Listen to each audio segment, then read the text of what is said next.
This has been heavily requested for a while now, a compilation of some of the stories I've read through the years that genuinely freaked me out the first time I read them.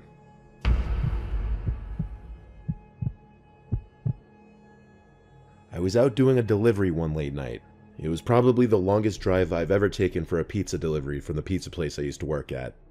It was a 20-minute drive, which isn't too crazy out where I live. Plus, they ordered 4 large pies, so I figured it was a party and I'd get a much bigger tip. Navigating the dirt roads at night was always annoying though. I pulled up to the given address. It was some old, sketchy-looking building literally in the middle of a forest clearing. There were no cars parked anywhere, or any lights on. I put my car in park and I called my boss. I asked him to reread the address at least 3 times to make sure I typed in the right place. I could tell he was in a really bad mood, and he told me to at least knock on the door and check it out. He would normally get mad if we took back 1 pie, but I was afraid of what he would do if I brought back 4. I was insanely unnerved, but I got out anyway and forced myself to the front door of the building. There was no doorbell, so I just knocked really hard. I heard nothing, and didn't really expect to hear anything.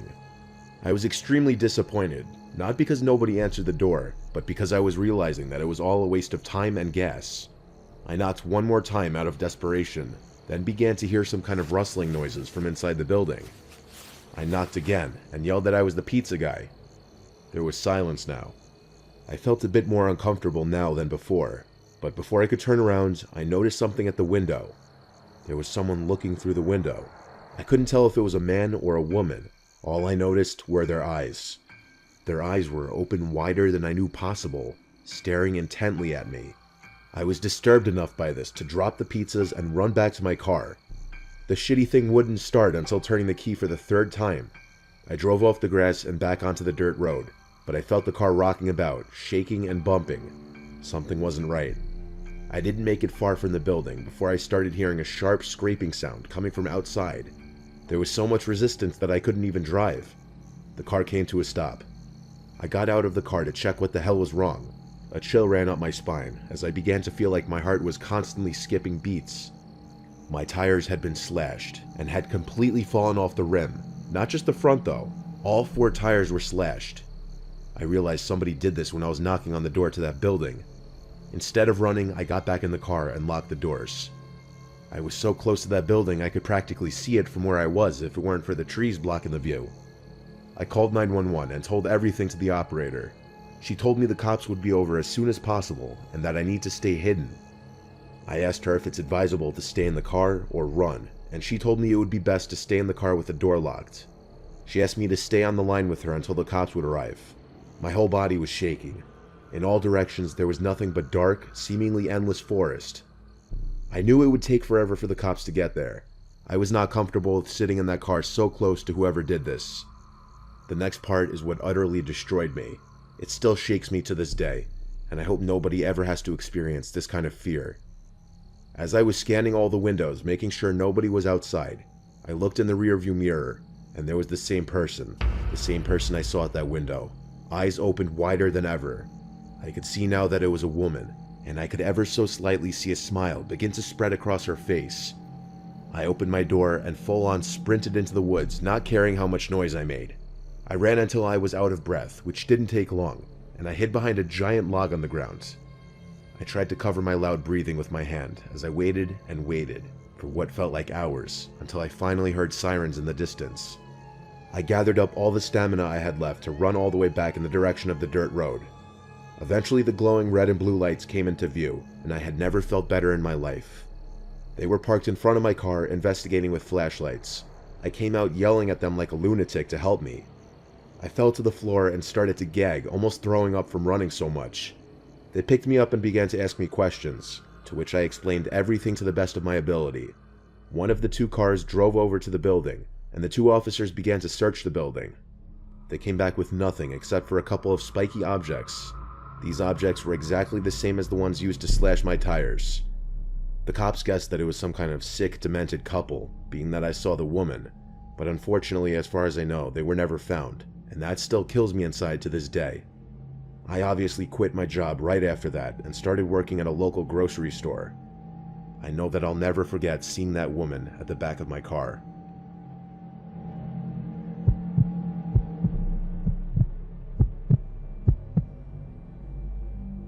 It's a little-known common courtesy out in the mountains during a snowstorm that if someone's seeking shelter in your cabin, you let them in. No, I wasn't the one offering that courtesy to someone else in the story. I was the one seeking refuge. It was supposed to be a long weekend of hunting, but what started as a cold, sunny day quickly formed tons of dark storm clouds, and I quickly found myself right in the middle of a blizzard. After a full, rather unsuccessful day of hunting hares, I was way too far and disoriented to make my way back to my cabin. I had to seek refuge somewhere else. I came across a log cabin nestled between a circle of trees. No lights on, but I still had to try the door. I hit the door with my fist a few times. No answer, but I could hear footsteps on the other side, approaching the door.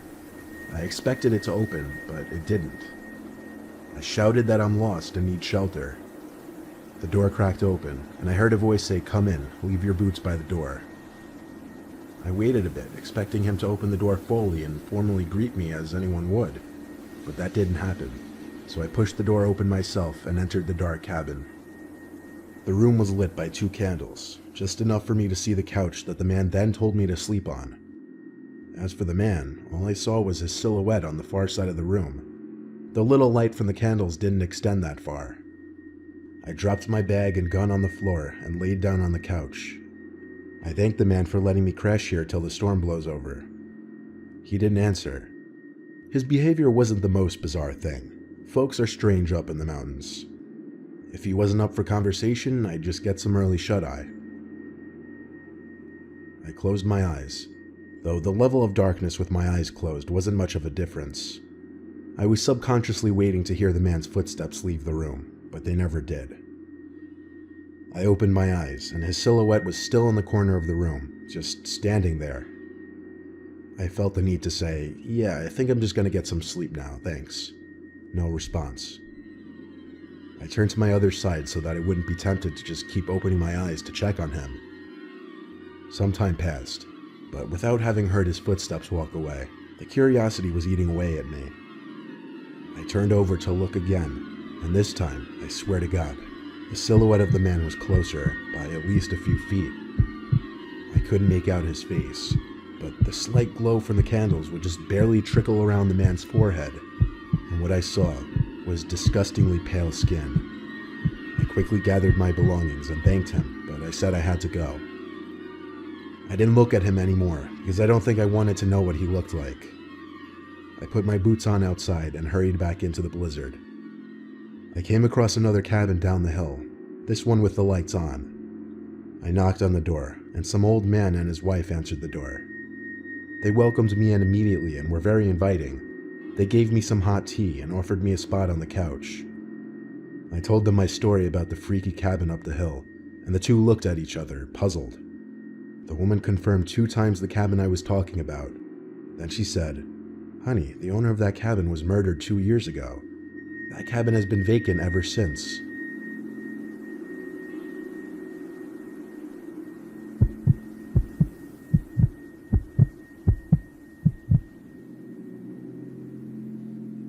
I'm 27 years old. I live alone in a rural town in Virginia, about 2 blocks away from my parents. My parents are both in their 60s, and my mom has become a very worrisome woman in her old age. Sometimes she walks over uninvited and lets herself in, since I had regrettably given her a key, which can get a bit annoying. Like if I would be out really late on weekends at a bar or with women, I would sometimes come home to my mom sitting in the living room waiting, worried sick. I know you may just think, "Oh my god, that's crazy, why not just put your foot down and tell her to stop?" Well, because you don't know my mom. It's very hard to describe her, but she's the kind of worrisome, innocent little lady that you just can't bring yourself to go against. And I hate to mention, she also has mild dementia. Anyway, this was Saturday night. I think it was around 2 in the morning. I was at a nearby club with a group of college friends, really the only place to hang out in this boring town, and I was getting ready to head home. I said goodbye to all my friends and walked the 3 blocks it took to get back to my house. I walked up my front stoop in my drunken haze and dug my hand in my pocket for my keys. When I grabbed the doorknob, I realized it was unlocked. My mom was here again. I quietly opened and shut the front door, locking it behind me. I put my keys on the kitchen counter and found a note written in my mom's handwriting saying, You forgot this at our house, next to the box of half-eaten cake my parents didn't want. I didn't see my mom anywhere, so I assumed she must have gone upstairs to sleep in the guest bed until I got back, which is something she would commonly do as well. Then I heard footsteps upstairs, confirming it, and that's when I sighed once again. 27 years old, almost 3 in the morning, and she still has to wait up and treat me like a child. I ran upstairs to check the guest bed, empty, along with all the bathrooms. I was afraid Mom was having one of her episodes due to her condition, so I ran to the phone to call my dad. After 4 rings, my dad picked up in a groggy voice, asking what the hell is the matter.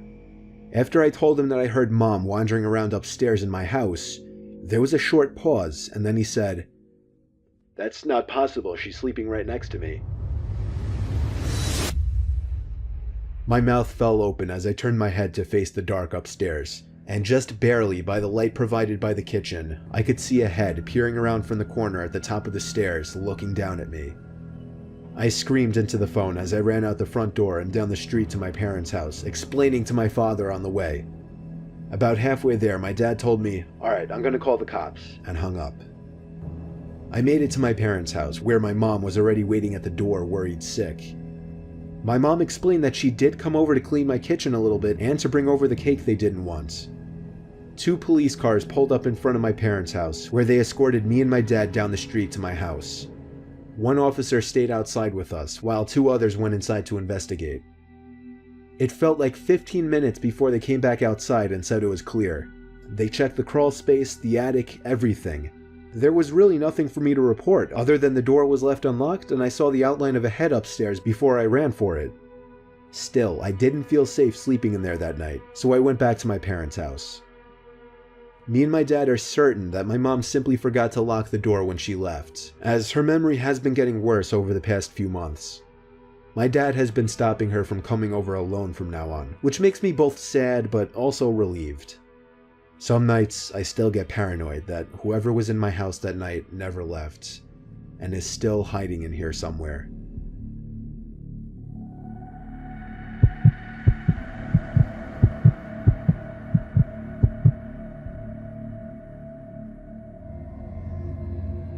This is one of the few unexplainable events I've experienced in my life. I was home upstairs in my room, writing my paper for my history class. As far as I knew, I was home alone. But apparently I was mistaken, because my mom's voice called out from downstairs, yelling my name. I called back, "What?" She didn't answer, so, slightly annoyed because I didn't want to be interrupted from my train of thought on my paper, I reluctantly got up to go downstairs and see what she wanted. When I got downstairs, I looked around for my mom, but she wasn't anywhere in sight, so I yelled out, "Mom?" and she yelled back my name in response. Her voice came from down in the basement, so I went to the basement door. But strangely the lights were off. I called down the stairs, "Mom?" again, and she called back.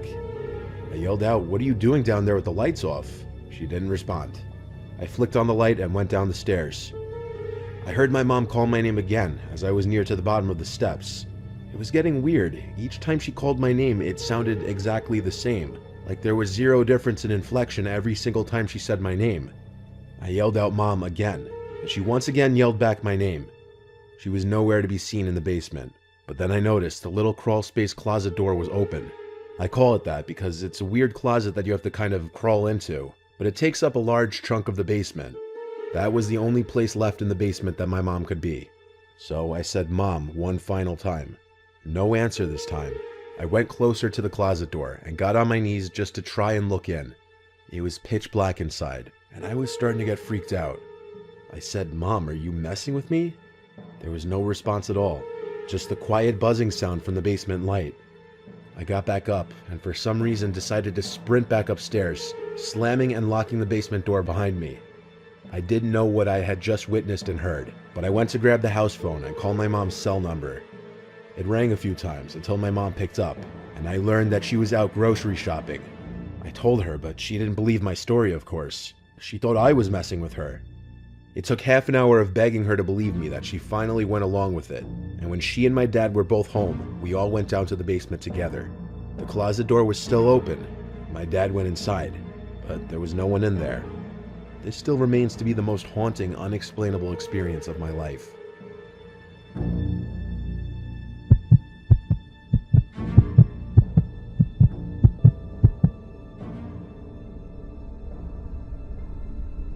There was this one time I was out late drinking with friends. It was some point in the summer of 2016. We were kind of just walking around town and then around the neighborhood when one of my friends spotted someone hiding in a bush. He pointed and said, "Look," and we all walked a little closer to get a better look. We could see what he was talking about, but just barely. It was bizarre, like someone hiding in this bush in front of this house. When we got too close, apparently, this weird, off-putting sound started coming from the bush. So we all screamed and laughed and ran away. We screamed because it was scary, but laughed because at the same time it was bizarrely funny. And there were a lot of us, so... Anyway, we walked back to our houses respectively, assuming whoever was in that bush was just messing with people. I fell asleep pretty easily that night since I was drunk, but next thing I remember was waking up to the near pitch blackness of my room. I couldn't look at the clock to see what time it was because I literally couldn't move. I was in a sleep paralysis state. I looked around the room with my eyes only and started to hear a familiar noise, the noise we heard coming from that bush. Then I looked straight in front of me, at the foot of my bed, and what I saw was pure nightmare fuel. It was what appeared to be this floating, grotesque, horrific head of a demonic ghost-like thing. As it got closer to me, I realized it wasn't floating. There was a body, but its body blended in with the blackness of the room. Its mouth hung open, and it just kept making the familiar noise from the bush. It got mere inches from my face before it suddenly just faded away, and I was able to let out a scream and move my body. I sat in my bed, panting and heart racing. I flicked on the lamp and checked around my bed, but that demonic thing was gone. What I just experienced seemed so real, like I was awake for it. It wasn't a dream. I told my parents about it the next day, and they agreed with me that it was sleep paralysis, though they had never heard of anyone seeing freaky shit like that before.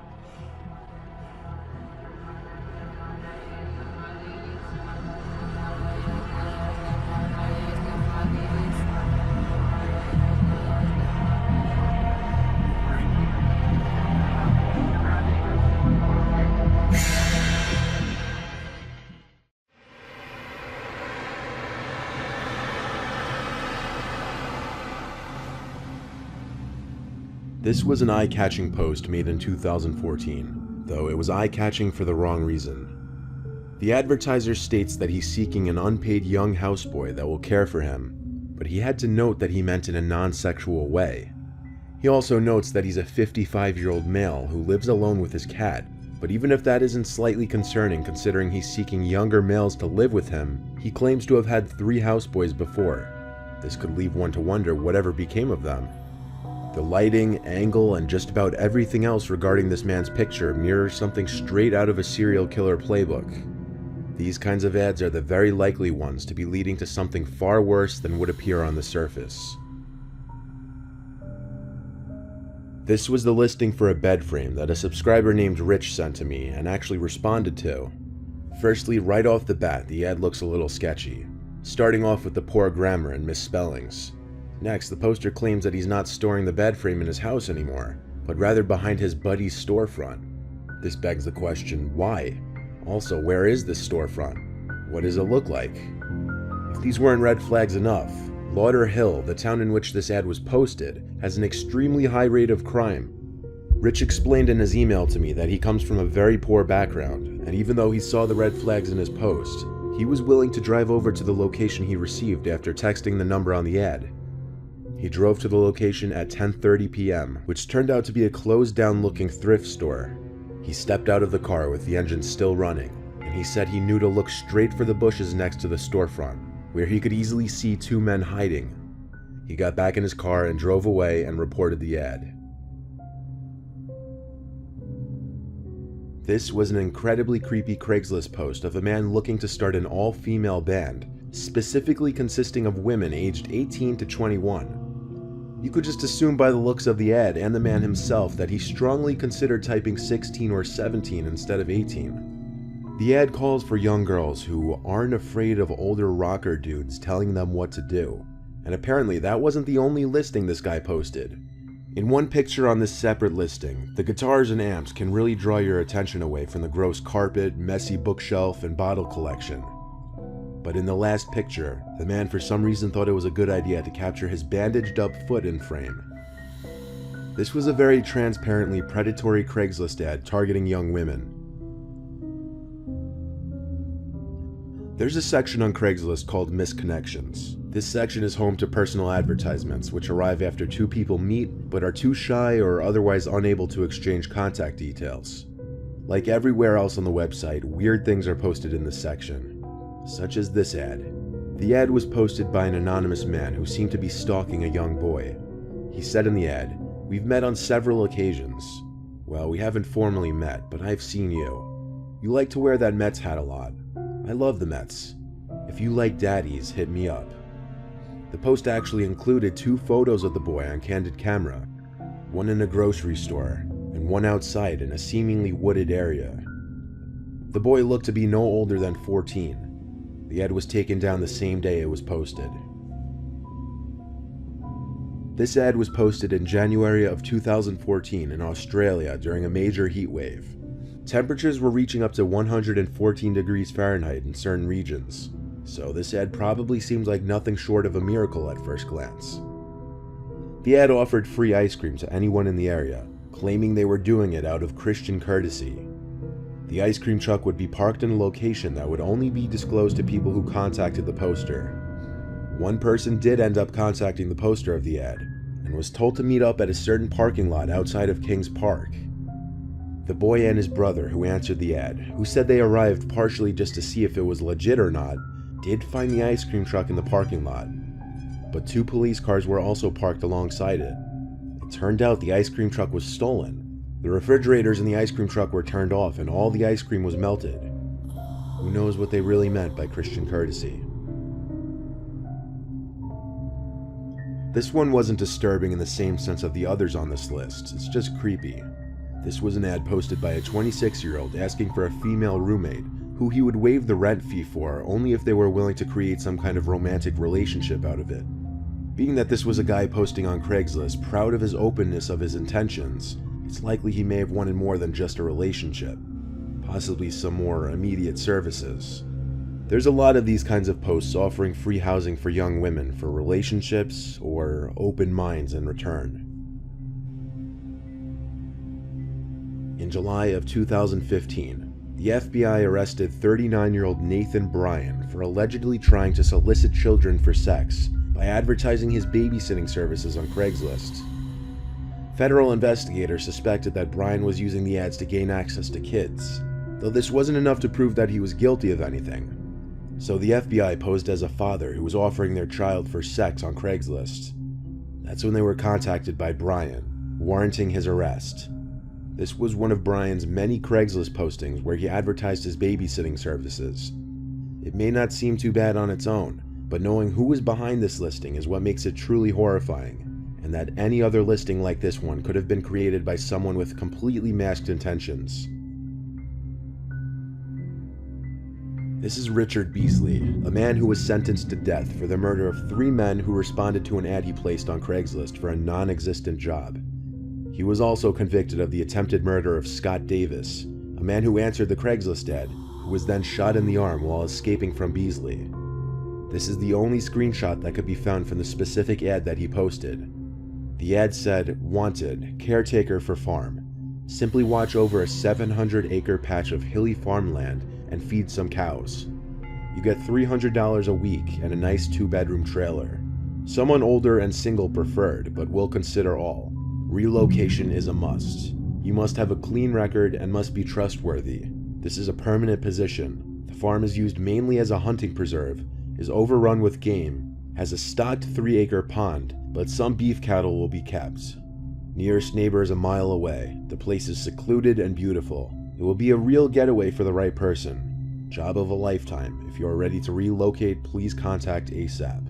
Position will not stay open." 3 out of the 4 men who answered this ad were shot dead by Richard. This is another Misconnections post seeking another unknowing individual. This one is much more disturbing, however, as the poster, or stalker rather, has the young girl's address. He even posted a picture of the 14-year-old girl's house. In the post, he wrote, "Dear Sarah, you don't know me yet, but I've been watching you these past 2 weeks. You are a beautiful girl who needs to be taught certain things, and I could teach you those things. I could give you all the money you could want, and much more. I can promise you nothing but an amazing life if you choose to run away with me. The rest is just both his and her personal info. Now, this ad was screenshotted by a few people before it was flagged enough times to be removed. I was never able to find more details, such as if the family was made aware of this, or if the poster was found, or even if it was just some kind of prank. This ad was posted on June 10th, 2014, under the free stuff section. It advertised a free couch in good condition that would be put out on the curb around 10 p.m. In a normal neighborhood, this would seem like a lucky find. However, this ad was posted in one of the worst areas in Detroit, and one of the most dangerous times to be wandering the streets. Not to mention that anyone living in the area that this ad was posted in would not be looking to give a couch away, rather looking to make any penny possible off of it. This was a screenshot taken of the ad by someone who came across it. There's no way of knowing if someone actually fell victim to this, but this ad just had too many red flags about it. Most likely a group of people waiting for a naive victim to rob or harm, like the bed frame listing mentioned earlier in this video. This Craigslist post was an alleged confession of a murderer who was gloating about his first killing to the people of Tulsa, Oklahoma. It said, "I wanted to thank Tulsa for letting me have my first kill. It all started here, so I was thinking it should also be my first. I was nervous as hell, but I will get over it. It was a stranger on stranger kill, so the police will have a difficult time. It will not be my last, though. Thinking about going to Oklahoma City for the next." This wasn't the only ad of its kind to pop up. In fact, there was a second one that I could not find a screenshot for, which apparently showed a picture of a victim's body and the poster gloating over his second killing. This one took place in Stillwater, Oklahoma, and while it didn't mention a link to the first post, it seemed like too much of a coincidence. This is a rather strange ad by a young man looking for a roommate. When visitors to the ad would be greeted by this picture, which looks like something taken from a horror movie, they likely would not take this ad very seriously and would never dream of taking this guy up on his offer. Now, if that intro picture isn't enough to creep someone out, some of the rules and aggressive writing underneath should do it. Some ground rules. If I ring the bell in the kitchen, it means you have to go to bed no matter what time it is. I do not like people staying up late. You may have a friend over, but if they speak too much, they must leave. I like peace and quiet. No Indian visitors. Never touch the shower curtains. If it's closed, you come and get me and I pull it back so you can shower. There's two other pictures, one of a dimly lit room and one with a garbage bag over a window. If this ad was legit, let's hope this guy never found a roommate. This last ad was very open about its poster's intentions, and it's titled "Cannibal Looking for Willing Victim." This ad included very graphic, blurred images that would give you a good idea of what exactly was going on to the victims. The ad said I'm going to be very open about my intentions. I am a cannibal and I'm looking for a willing victim. He even uses the word victim. If it has been your dream to donate your body as food, please contact me as soon as possible. I will not be torturing you or providing you with a slow death. Think of this as sharing your generosity with somebody else.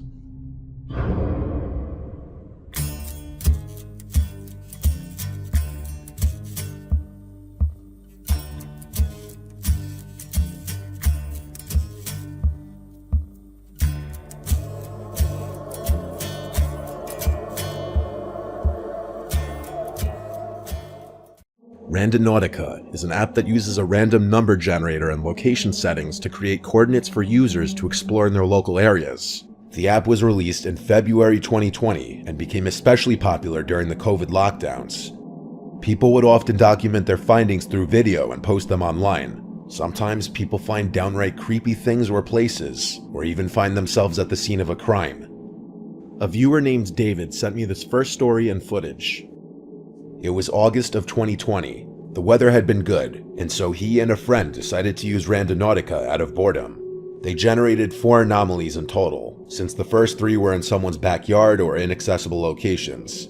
In the app, anomalies are points that can be either attractors or voids. Attractors are clusters of random points that are very dense, while voids are clusters with a very low density. The fourth anomaly looked promising, and so the two friends drove there. You can see on the screen the street they drove down, followed by the small path they went down after parking. The anomaly had a radius of 470 meters, so it was a fairly big area, but they didn't have to look around for long before making a bizarre and honestly creepy discovery. This is a photograph of the path they walked down, and as they walked down, they stumbled across a note stuck through a stick. On the outside of it, it read, "Write down your cell phone number." When folded open, it read, "I can give you a cell phone number or even an email address. Give me your mail address and I will send you it," with what it is referring to remaining unclear. So you can see, first of all, it says, write down your cell phone number. When you fold it open, ich kann dir eine Handynummer geben oder sogar eine E-Mail-Adresse. Gib mir eine Mailadresse und ich sende es dir. So it says somewhere along the lines, I can give you a cell phone number or even an email address. Give me an email address and I'll send it to you. So yeah, that was just hanging on this tree here, on this branch, this piece of paper. I'm gonna put it back. He ended up writing his number on the note and putting it back on the stick. Right next to the note were a bunch of bras lined up on a fallen tree branch with no explanation. So yeah, that's a bunch of bras.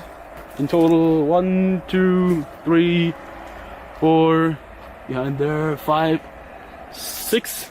There are more. These items couldn't have been left there for more than a few days, as they were discovered on the 6th of August, and the last rainfall was 3 days earlier, yet the piece of paper showed no signs of ever having gotten wet. Among some of the other things that the friends found at the scene were 2 packages of condoms and a pot that was seemingly used for a fire. The friends returned the next day on the 7th, and the note where he wrote down his number was gone. A few days later, he got a text from an unknown number just saying hi. He answered saying, "Hi, who is this?" The number then replied his address, and at this point he blocked the number. Whatever or whoever this little scene was meant for remains a mystery.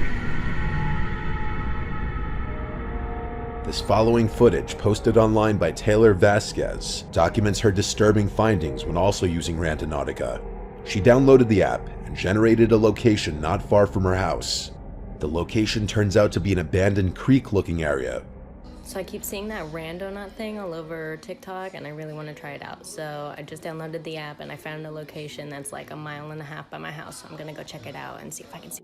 Nothing seems out of the ordinary at first, and it seems like a typical random location the app could lead somebody to, until she finds a series of disturbing drawings, seemingly done by a child. Pretty creepy. I'll go see what that is. Okay, so I just opened up one of the photos and it's whatever the fuck that is. Then we have these random 3. This one's It's Your Birthday with the snowman with, I don't know. And these 2 I just put together. It's like, play with me. Alright, I think it was just my imagination. I think I'm just hearing shit. As she's analyzing the drawings, she suddenly hears an unsettling sound. Play with me. It sounds like the voice of a young child, but the video cuts here. On a later date, Taylor returns to the creek, but this time there are new drawings that weren't there last time. According to her, these ones being even creepier than the previous series of drawings, with one of the drawings being a sigil of Baphomet. As she's distracted by the drawings, the voice of a child can once again be heard in the background. If they have messages on them, because then, like, those look like symbols. At first she doesn't seem to hear it, but once she does, she makes a dash for it and the video cuts. I don't really see anything else, so like... After uploading the video to TikTok, a viewer pointed out what appears to be the face of a young child peering from behind a tree. No one was with me, and tell me if you guys think that looks like a ghost child, because I don't know. Taylor uploads another video analyzing a journal she picked up from the creek, with each page revealing another unsettling message. Taylor returns to the creek one last time, and finds not only a Ouija board made out of a piece of cardboard, but also a large knife sitting next to it. This was the last time Taylor dared to return to the creek, and so whatever was going on here will remain a mystery. As with many things posted on the internet, there's no 100% proof that this whole series of videos weren't staged. However, there were certain aspects of the videos that viewers feel make them feel more realistic. Mainly the weathered-looking pieces of paper that contain the drawings, along with the disturbing image of the child's face in the video. Whether or not this was genuine is really up to the viewer to decide. This story was sent by viewer Davey S. One night as she was scrolling through TikTok, she came across a story about a few teenagers who were using Randonautica, and after following the set of coordinates they were given, reached a secluded beach area where they saw a suitcase washed up that contained something disturbing. But I'll talk more about that in a bit. Davey and her roommate Ash saw this and were determined to make their own unsettling discovery on the app. They invited 2 other friends to join them, and when they all got together, they gathered in Davey's room and figured out how to use the app. They set a radius around their current location, 29 kilometers, or around 18 to 19 miles. After hitting the button to get the location, a screen popped up telling them to set their intentions for what they want to learn and experience during the outing. The word they inputted was spooky. The location the app gave was eerily close to her house. Davey and her friends live in a rural part of Alabama on Lookout Mountain, and at the bottom of the mountain is an abandoned steel plant, among a few other abandoned buildings in a lower-income neighborhood. The location it gave the group of friends was 3 streets away from them. The location was on a very long road that led on for miles and miles without any other intersecting streets. The friends gathered into Davey's car with her friend Misa in the passenger seat and her friends Ash and Beck sitting in the back seat. It didn't take long for the girls to get to the street, and as Davey was about to turn left, she looked at the street sign Owl's Hollow Road. Davey's friends went from loud and excited to instantly quiet as she said, "We're here." Davey continued driving down this dark road surrounded by trees and no street lamps. It was pitch black at around 1 a.m., so the group was definitely feeling the creepiness factor kicking in. As they approached the destination, Davey pulled to the side of the road. At this point, all 3 of Davey's friends were becoming apprehensive about the whole thing, as they saw a very dark trail that led into the woods. The 4 friends sat in the car for a few minutes and laughed nervously about whether they should go through with this or not, but they all felt uneasy. The group started to agree that it felt like they were being watched. Despite being in a locked car, they felt vulnerable being alone with just a dying phone and a switchblade, so they all agreed to leave, and they pulled off further down the road. They kept driving, exploring this narrow road, and there was nothing but trees and the occasional street lamp. Davey was getting tired and decided to just do a 3-point turn on the very narrow road and go back home. There was a sense of relief until the group realized they had to pass the trail again. As they passed it, Davey looked in her rearview mirror and saw what seemed to be a hooded male figure standing in front of the trail. She pressed the gas even harder, but she didn't tell her friends what she saw because she didn't want to scare them. The friends briefly talked about that night before going to sleep around 2 a.m. The next morning, Beck went home and Davey took Ash to work. Misa decided to hang out with Davey for a little longer before she had to be home in a few hours. They discussed going back to the trail since it was daylight and they felt a bit more comfortable. They made their way back to the trail and got out of the car, this time with keys and phone in one hand and pocket knife in the other. As they walked up the trail, they realized it led uphill, something they didn't notice the night before because it was so dark. They started to feel like something was off, like they were being watched again. They made it to the top of the trail, which led to a clearing, almost like a dump site as she described it.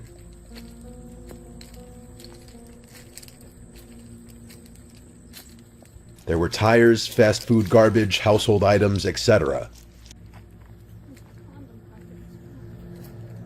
The 2 started looking around some more and came across a bunch of mattresses scattered throughout the clearing. The disturbing part was the mattresses were made beds. Pillows, blankets, sheets, all that you'd expect on a made bed. The sight was so unsettling that the 2 friends agreed to leave. They hurried back downhill towards the car, and about halfway, Misa stopped in front of Davey and pointed into the woods and said, "What is that?" as she spotted a red cooler in a small ditch, something they hadn't seen on the way uphill. They stepped down into the ditch to examine it, and as they walked over to it, all the 2 friends could smell was the stench of something rotting. Upon looking around the surrounding area, she spotted a dead cat carcass lying a few meters away. Avoiding getting too close to the dead carcass, she grabbed a big stick and tilted the cooler upright, which had a bit of weight to it, making it difficult. Something could be heard sloshing around inside of it like it was full of ice. She shoved the stick into the top of it and opened it slightly, and when it opened, a gust of hot, moist, putrid air hit Davy in the face. Bugs and maggots immediately started coming out of the cooler, along with a horrid smell of decaying overpowering the smell of the cat. Upon opening it a little more, what she saw was a wad of wet, matted black hair. Davy ran back to Misa and yelled to get in the car. The two sped down the road as Misa frantically asked Davy what was in the cooler, but she couldn't open her mouth in fear of puking. After driving a little ways up the road, hoping to find a driveway to assist in turning around, Davy eventually gave up and did another really tight three-point turn on the narrow road, but the two would have to pass the trail one more time. As they did, Davy noticed some pieces of wood in the road that had not been there before. She looked around and saw the same hooded male figure from the night before, standing in the woods. She drove her car over the pieces of wood, damaging the bottom of her front bumper, and then sped off back home. She and her friend returned to the trail one more time since this incident to record the trail, which was the footage you've been seeing. Davy has deleted the Randonautica app and not used it since. Earlier I had mentioned that there was a video that inspired Davy and her friends to try the app themselves. That video was filmed by a couple TikTok users, who each posted their own angles of the video. Guys, we found a suitcase at the Gabby, go. I'll hold your stuff. I don't know. Bro. Wait, open it. Me and we were like, we're gonna find nothing. Open it. It was sweet. It stinks, y'all. It washed out. It's Oh. Oh. Okay, so she's calling the police so we can see if it's actually a dead body or it's just food. What do I found a suitcase on the water in Alpine Beach. And Yeah, here's the crime scene. so we just found this suitcase and we're gonna get it. Okay, so they're like opening it up with the sticks because we don't wanna. Yes, there's a bag. There's a bag, like a black bag in there. The Randonautica app generated a location that led them to a rocky breakwall below a jetty at the shore of Alki Beach in West Seattle, when they found a mysterious black suitcase washed up on a bunch of rocks under the bridge. As they approached the suitcase, they realized there was a foul odor emitting from the suitcase, and the contents of the suitcase may be more disturbing than they had initially thought. The teens called the police, but with Seattle police response times being notoriously slow, the police took 3 to 4 hours to show up, and by that time, the tide had risen enough to where the suitcase had washed away. It took a scuba team to retrieve the suitcase and its contents. The contents were indeed quite disturbing. The remains of a couple, Jessica Lewis, who was 35, and Austin Wenner, who was 27, were found inside of the black garbage bag inside the suitcase. Their murderer was their landlord, Michael Dudley, who the pair had previously argued with regarding their rent payments. It was reported by neighbors that on the night of the pair's murder, a male voice could be heard screaming, "Please don't do this, just let me leave," before gunshots were fired, and this was reportedly 10 days before the suitcase was found. The videos had eventually been taken down by the teens. With so many people using an app that's designed to send you to randomly generated places, it's inevitable that sometimes people are going to run into some horrific things that they were not supposed to find. So if you do use the app or anything like it, it's best to just stay alert to your surroundings.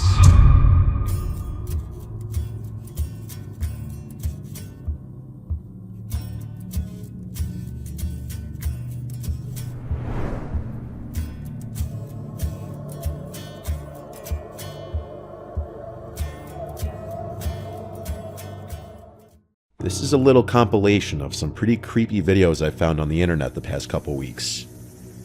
A TikToker by the name of Eon June was exploring an abandoned nursing home one night for the thrill of it, planning to post it to his TikTok. Little did he know he'd capture more than he bargained for. In the darkness, he could see a figure further down the hallway walking across, and immediately knowing it looked like a person, he turned around and left. After getting home, he tweaked the brightness of the clip, and this was what he saw.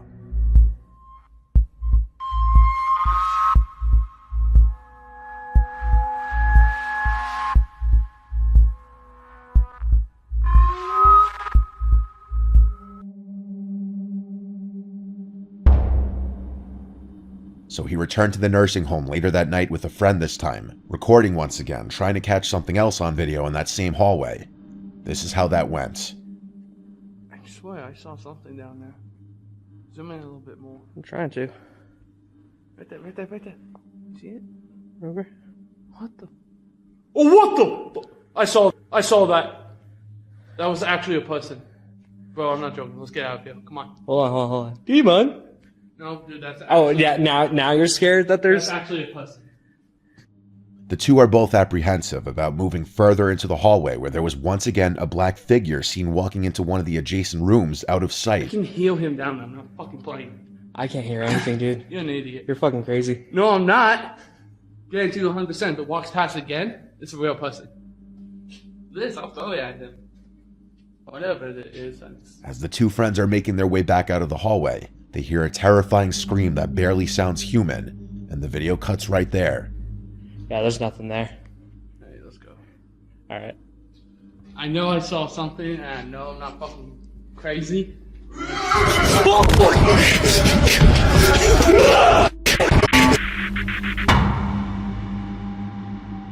Security guards can see some pretty creepy things while working the overnight shifts. In this video, a security guard is left confused when he learns of a new employee he wasn't informed about. However, when he's shown the security footage capturing his perceived interaction with the new employee, he discovers something pretty terrifying. Hey, watch this, y'all. This man, he called his boss asking him, why didn't y'all tell me they had a new employee, right? He constantly looking back, right? He talking to somebody, right? Just watch, this is creepy. Look, having a whole conversation with somebody, right? Saying that somebody came and he dapping that person off and everything. Now see, look, y'all see when he dapped them off, look what happened. He dapped them off, you see that shadow?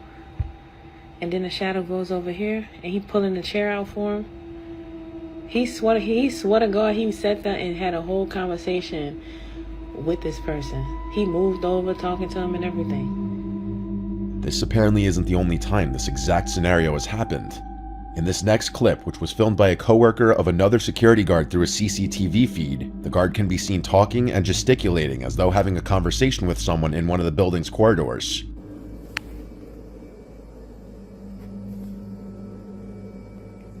Who is he talking to? When asked by a coworker over the radio who he was talking to, the guard replied that he had been chatting with a woman named Miss Abigail, who had asked him about a man named Mr. Griffin. Dispatch to 329. 329, go ahead. Yes, sir. Who are you talking to? I'm talking to a elderly lady. I saw her walking by the store and she said she's looking for Mr. Griffin. Her name is Miss Abigail.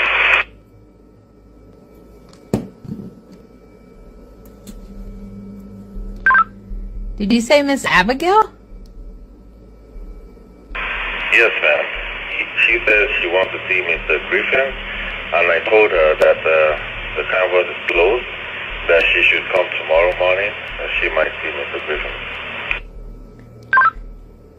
Are you sure you're saying Miss Abigail? Like, she's been passed on for 2 years now. Come again with that, please? Miss Abigail is, she died 2 years ago. You mean you can't see the person I'm talking to? No, there's nobody in front of you at all. As his coworker quickly pointed out, however, Miss Abigail had died 2 years prior. In the comfort of his own bedroom, a young man is practicing piano, ironically the Silent Hill theme song, when he sees this.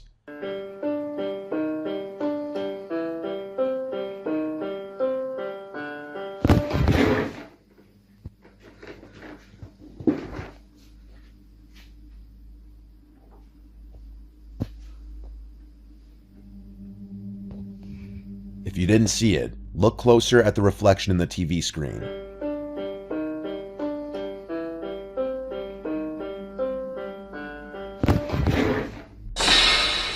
A black figure can be seen sitting on the bed in the reflection of the TV, but when he turns to look, and when he turns back to the TV, the figure that was there 3 seconds ago is no longer there. Witnessing this while practicing the theme song to Silent Hill would surely be an unnerving experience, to say the least. A man starts to hear his wife's voice calling him from downstairs. The problem is, the man is home alone while his wife is away on a trip. She hadn't been home for 2 weeks at the time this was recorded, and he should have been home alone.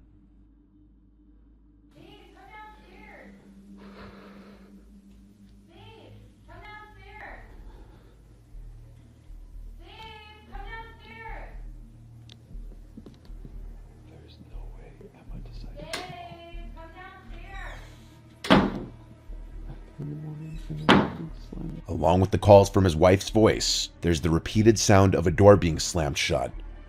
A security camera in the house shows another angle capturing the door making this noise, being opened and closed seemingly by itself.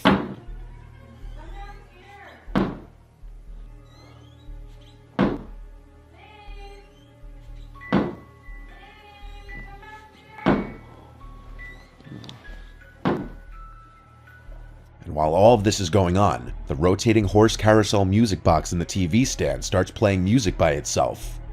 Some people suggest this could be a skinwalker, disguising itself as the man's wife. Others suggest it's just a straight-up demon, which was summoned by using the Ouija board also tucked in the bottom of the TV stand.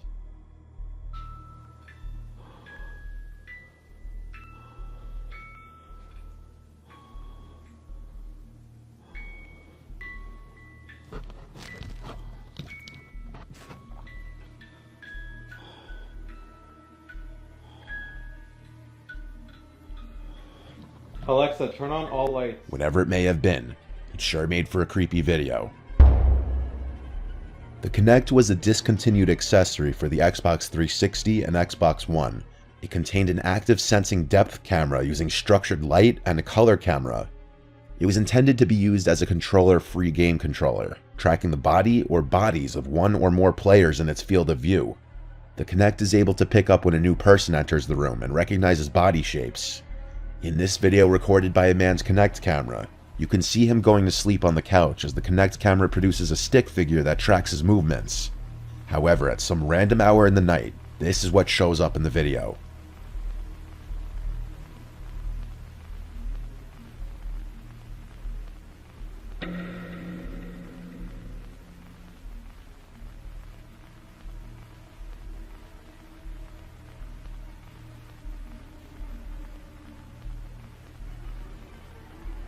It seems as though someone materializes out of thin air and approaches the man sleeping on the couch. The figure leans over watching the man sleep, and then slowly and ominously approaches the camera before the video ends.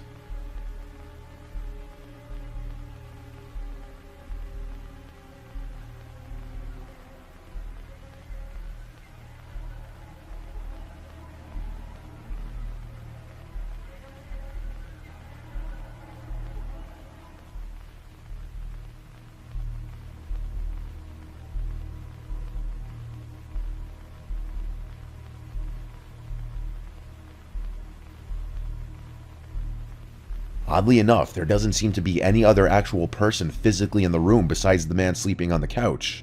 So what exactly was this Kinect picking up?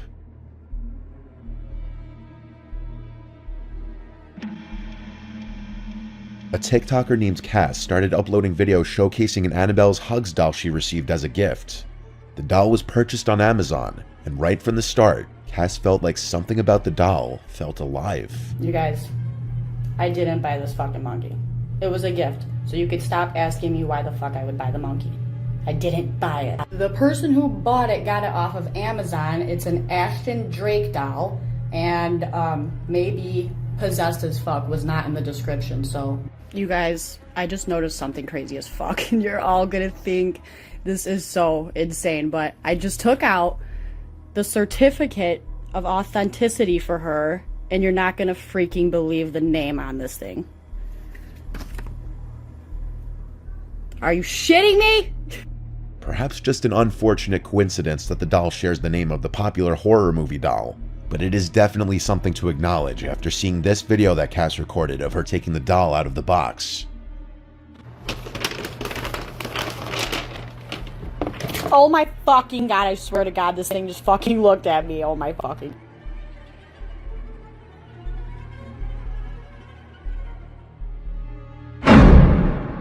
The doll's eyes momentarily turn to look right at Cassidy.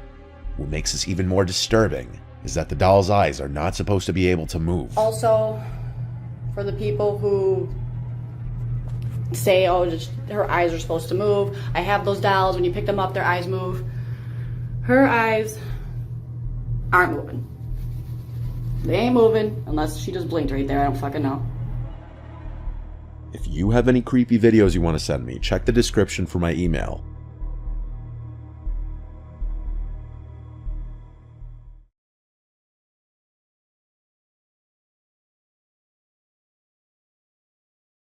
There are countless Christmas horror movies focused on killer Santas.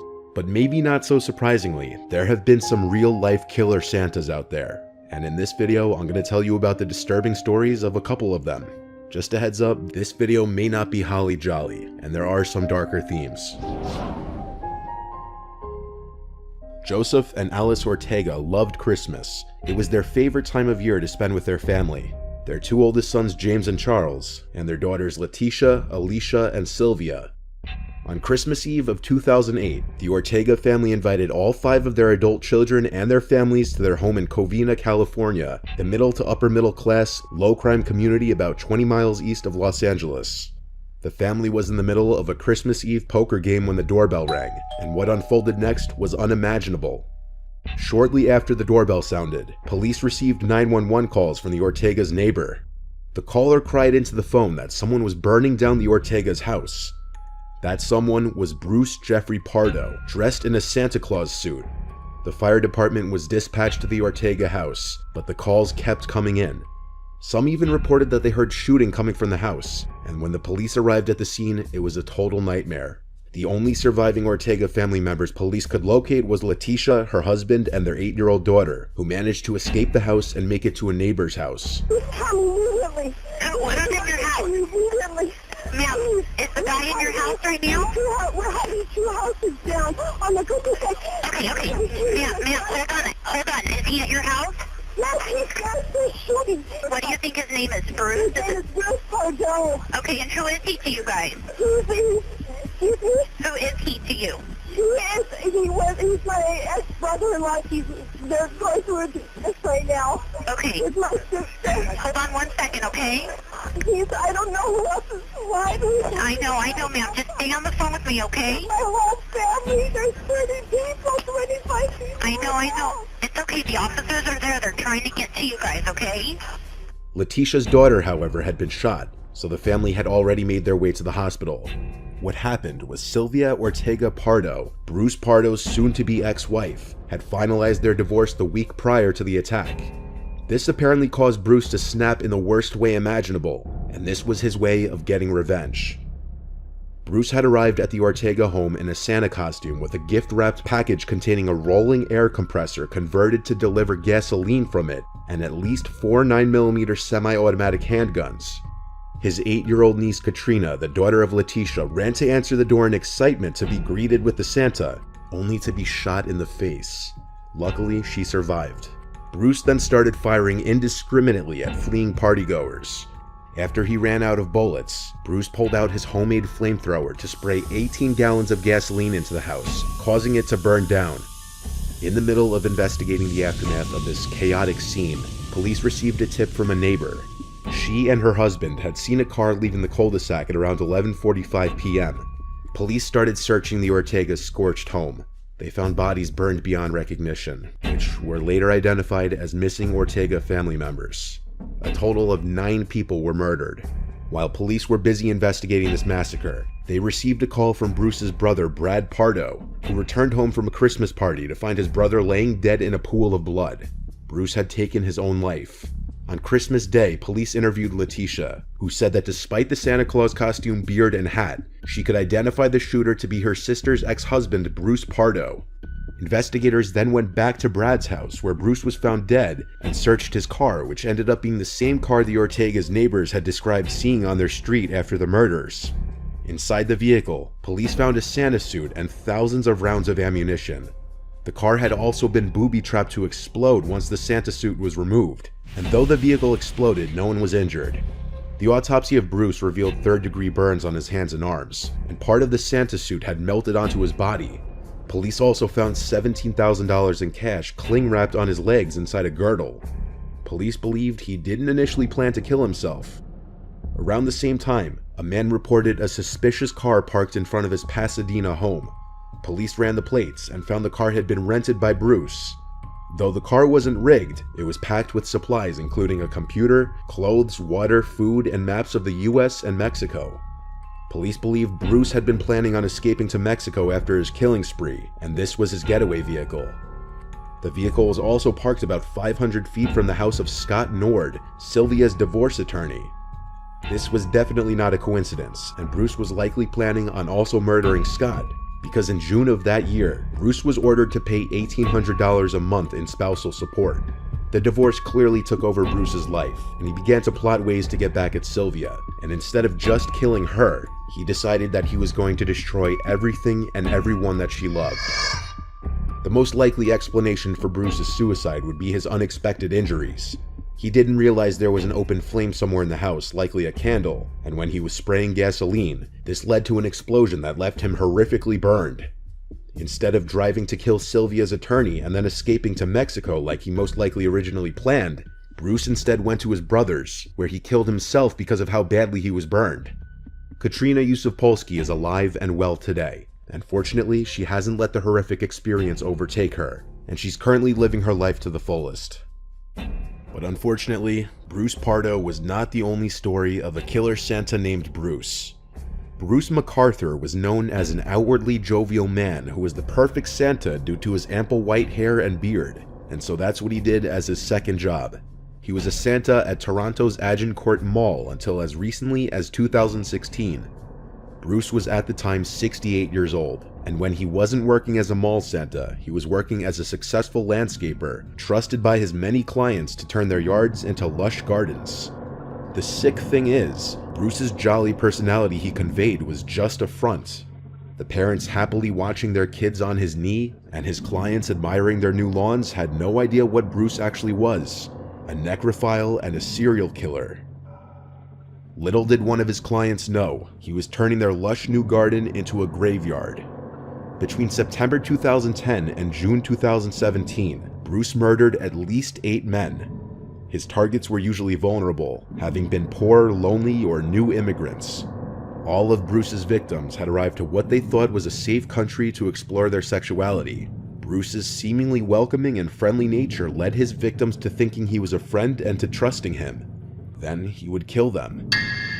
Bruce was described by colleagues and coworkers to be a great guy who always had a smile on his face. For 30 years, he was seemingly happily married to his wife Janice, who he had 2 children with and lived in a house in Oshawa with, a middle-class town very close to downtown Toronto.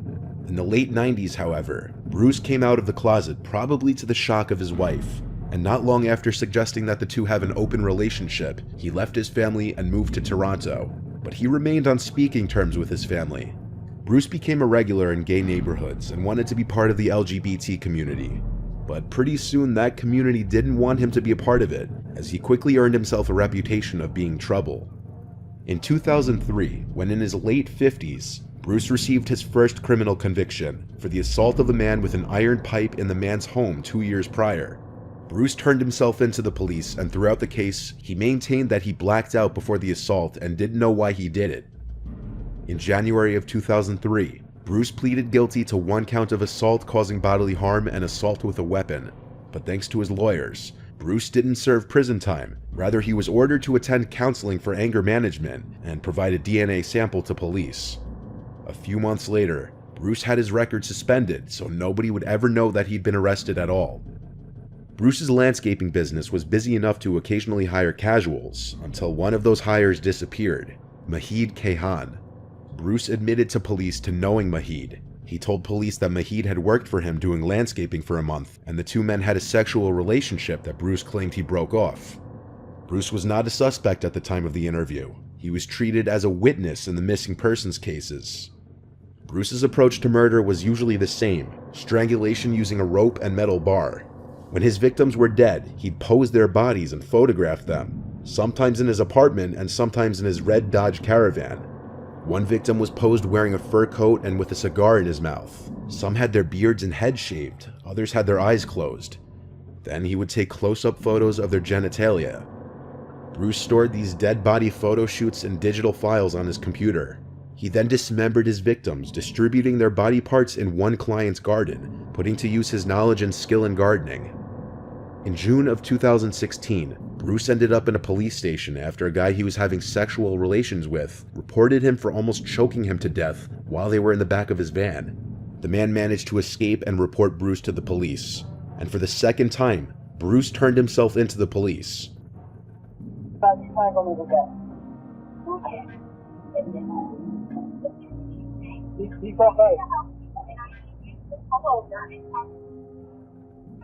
We're inside the guy's van. There's Bruce. For a while, we're trying to make out once in a while. All of a sudden, he grabbed me by the throat, threw me on behind my back. Grabbed me by the throat and started to strangle me. The man who reported Bruce claimed they were hooking up in the back of his van when Bruce started choking him violently. The man claims he barely managed to escape. But when Bruce was being questioned by police, he played it off that he was asked by the man to choke him, that he liked it rough. And right now, you're under arrest. You were placed under arrest this evening for the offense of assault, okay? You've been brought here 232 Division for the purposes of being investigated for that offense, okay? So, an allegation has been made against you, and this officer in just a moment is going to let you know exactly what that allegation is, okay? So the allegations are that around 6:30 p.m. this evening, you met up with a gentleman by the name of at the intersection of Bathurst and Finch. During the course of your involvement with him, there was an allegation made of an assault, which in choking was the allegation made, and that's basically why you're under arrest today for that assault. Okay. Okay. So, sir, if you would like to provide us with your account of what occurred earlier this evening. Well, we talked about going for dinner, and he said he needed to take a shower, so I said I'd meet him at the Tim Hortons at Finch and Bathurst. And so he arrived, and we were going to have sex, and he suggested to do it in the back of his truck since it hadn't been used yet. It was a brand new truck. I said, well, there's more room in the back of my van. So we went to my van. So then I thought, okay, he likes it rough. So I put my hand to his throat, and just for a few seconds, because before that he's very strong, he just completely turned around and grabbed me by the throat. He said, now I'm going to show you what I'm going to do to you. And he had me by the throat to the point that I couldn't breathe. So I put my hands up in the air like surrender because I couldn't talk. And that's when he finally let go. And then he jumped out of the car. He said, I don't want to see you again. Has anything like this ever happened before where things got out of hand? Not like that. No, not that quickly, or not just like that. Okay. Things have never gotten violent? No. Okay. I thought he liked it rough. The police believed Bruce's story and the case was dropped. On June 26, 2017, Andrew Kinsman disappeared, and this was the start of Bruce's downfall. Andrew was different from Bruce's other victims. Andrew was well known and liked among Toronto's church and gay community, and he was the caretaker of his apartment building in Cabbagetown. His disappearance following Toronto's Gay Pride Parade was quickly noticed, and within days, posters of his face were seen all over town. Andrew had become the latest addition to the disturbing disappearances of gay men that had been plaguing the community for years. Andrew's friends and colleagues knew he was interested in true crime and serial killers. A colleague noted that he had an occasional hookup with a man very into the psychology of serial killers and how they functioned. When police searched Andrew's apartment, they found computer files on the serial killer and necrophile Dennis Nilsen, otherwise known as the Kindly Killer. Dennis Nilsen's methods of murder were eerily similar to those of Bruce. They also found a documentary on U.S. serial killer John Wayne Gacy and 10 pictures of Bruce taken on September 11, 2010, using Andrew's camera. The name Bruce was also scribbled on Andrew's calendar, eerily coincidentally for the day he disappeared. It's possible Andrew suspected Bruce was a killer and was doing his own investigation. Police discovered CCTV footage showing Andrew getting into Bruce's red 2004 Dodge Caravan. They finally had a suspect. In September of 2017, while Bruce was under surveillance, police took a coffee cup he discarded in the trash to obtain a sample of his DNA. 2 months later, Bruce dumped his caravan at a scrapyard, which was seized by the police and forensically examined. They found blood and semen connecting multiple victims to Bruce, including Andrew Kinsman and another victim, Salim Essen. This evidence allowed police to obtain a warrant to enter Bruce's home covertly without him being there. Forensic experts discovered photographs of Andrew and Salim on his computer, taken after both men were dead. The timing of this discovery was impeccable, because Bruce was likely about to commit another murder. The next day, police witnessed a younger man arrive at Bruce's apartment building in Toronto. The man was likely to be Bruce's next victim.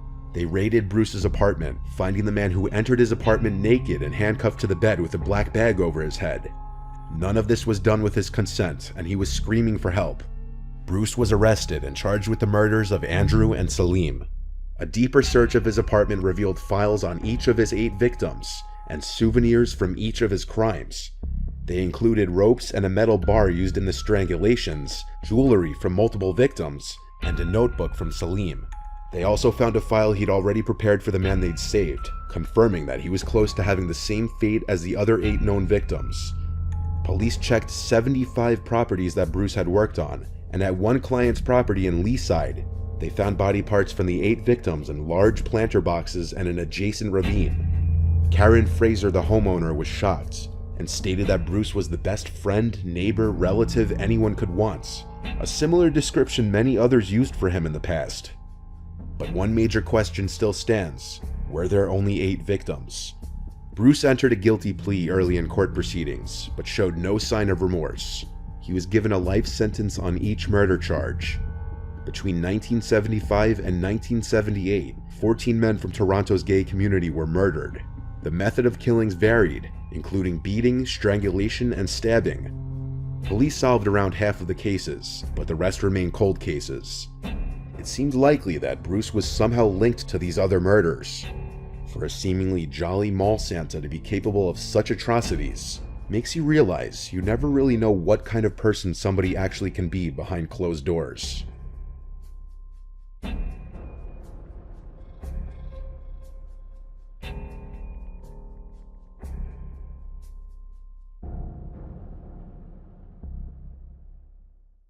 A lot of you mentioned that you'd like to hear updates on stories that promise updates. And until now, I haven't made a dedicated video with an update to a previous story, as most people who submit their stories never do send updates. However, an anonymous viewer who submitted a beach story back in July of 2024 recently shared an update to their story. So I'll play the original story first if you want to refresh or maybe haven't heard it yet, or you can skip to the timestamp on the screen to get right to the update story.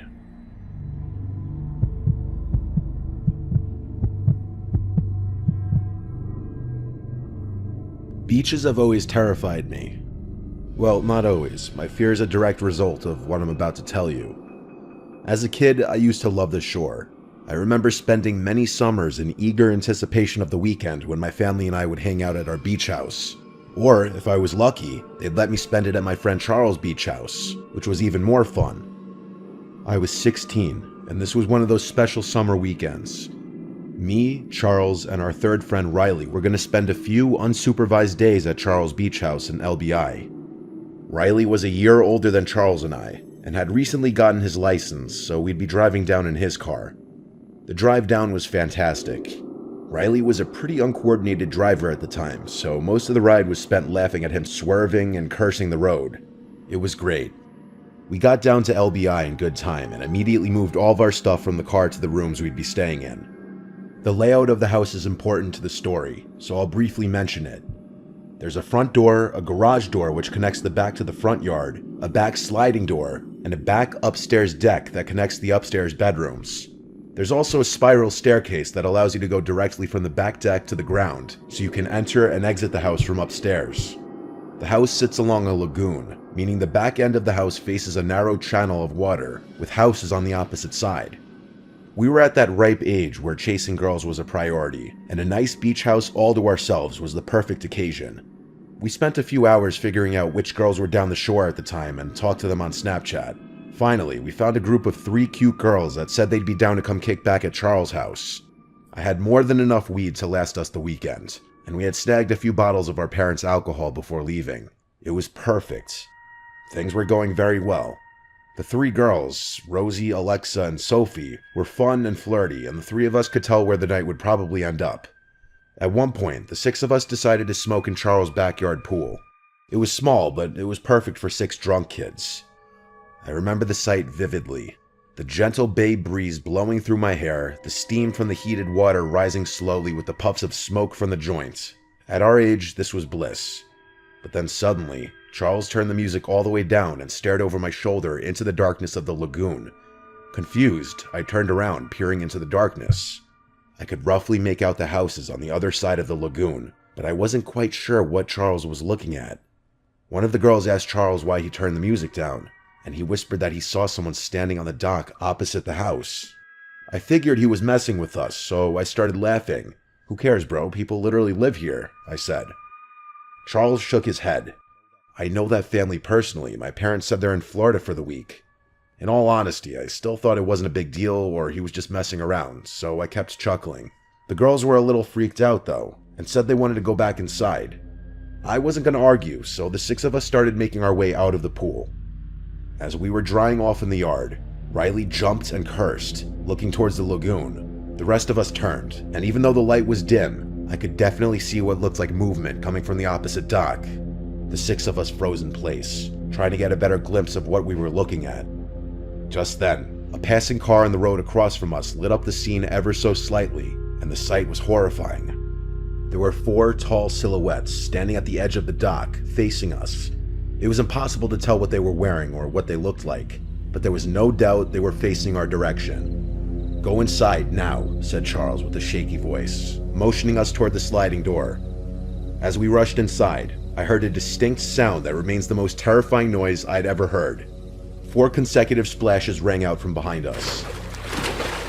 Those guys were swimming across the lagoon. We were in full-on panic mode at that point. The girls screamed while Riley slammed the sliding door shut and locked it.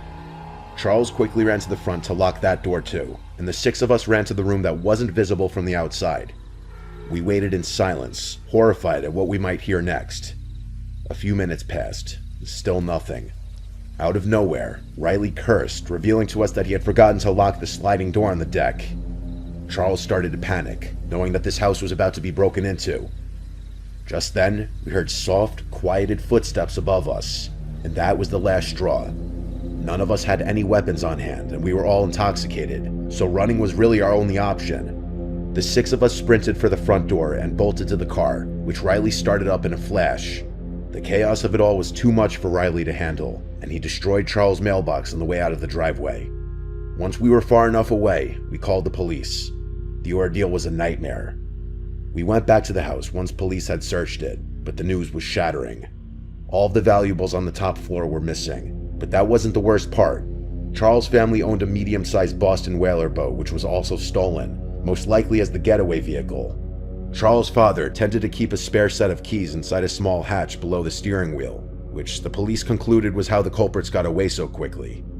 How they knew where the key was hidden is something I still wonder. The police were never able to arrest the perpetrators, and likely never will. Charles, Riley, and I think whoever robbed the house might have been someone who knew Charles' family, and they knew where the key was, and the house was supposed to be vacant that weekend as well. It's been a long time since this chilling event took place, but I haven't let one day pass without locking every door and window in my home. Do yourself a favor and lock your doors at night.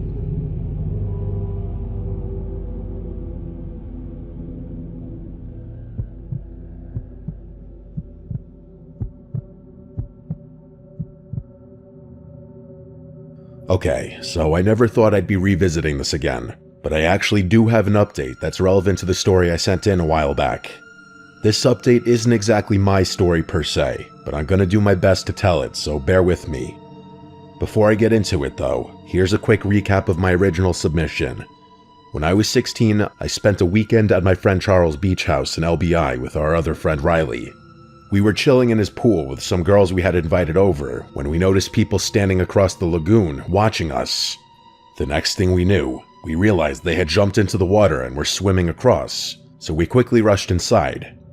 Unfortunately, we didn't thoroughly lock up the house and those people broke in.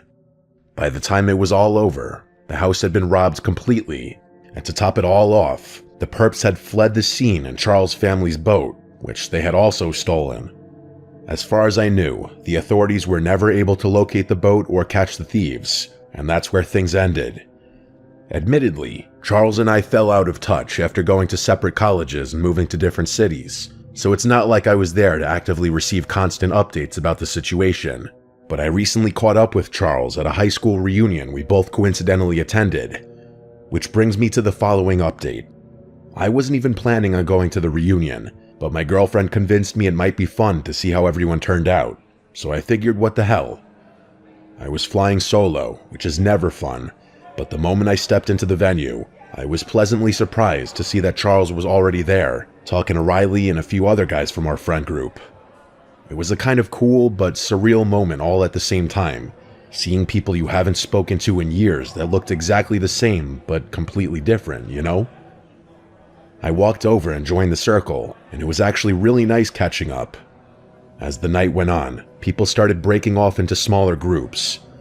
Charles pulled Riley and me to the side and asked if we wanted to grab a drink at some random bar after things wrapped up.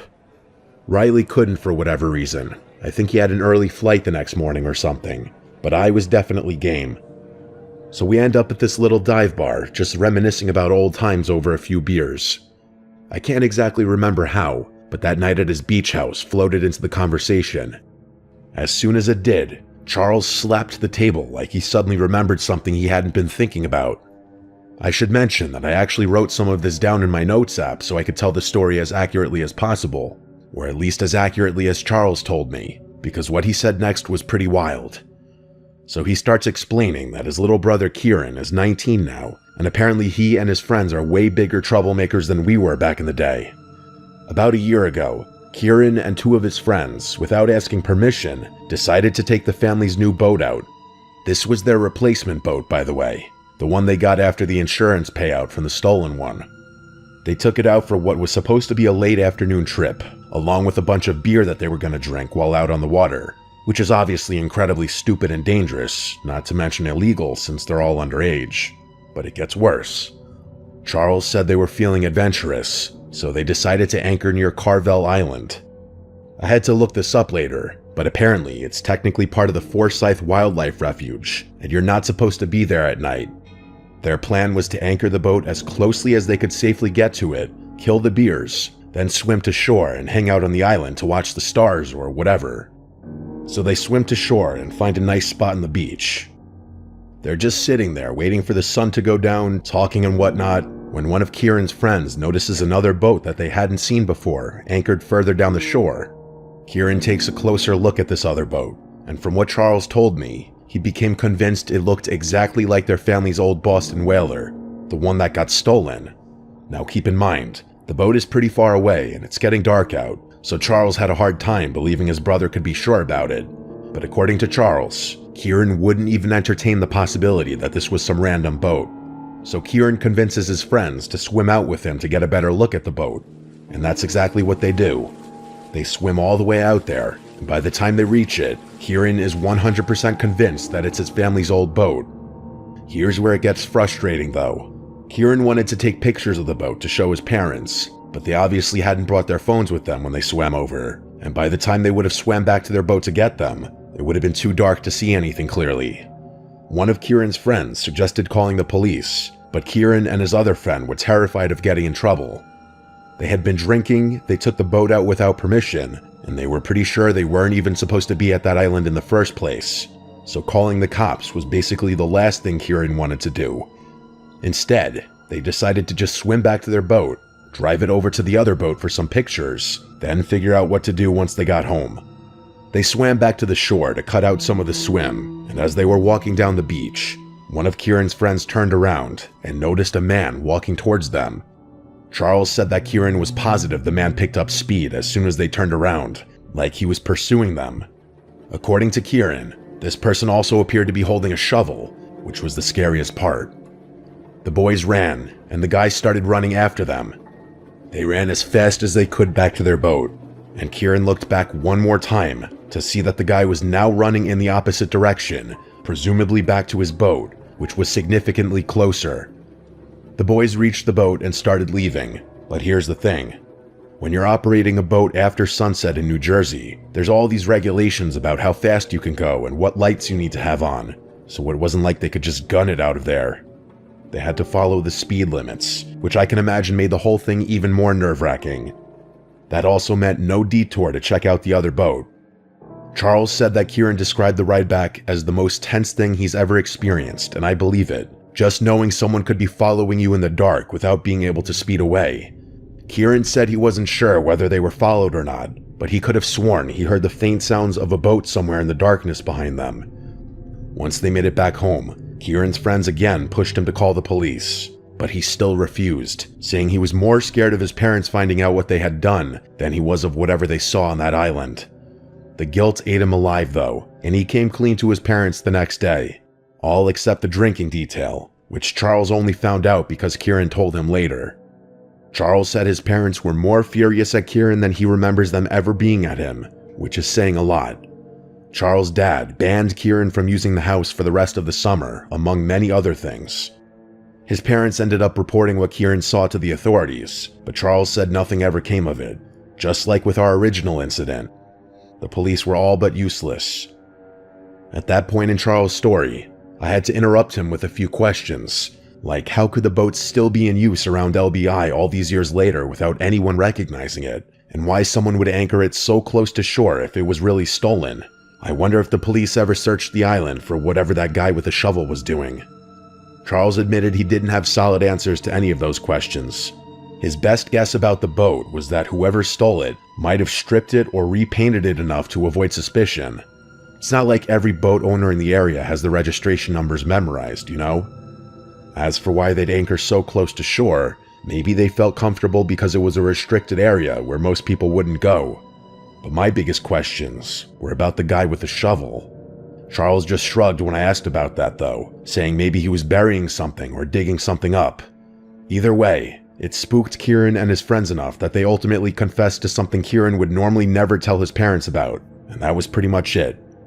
Charles and I talked for a little while longer, and then it came time to leave, so we said our goodbyes.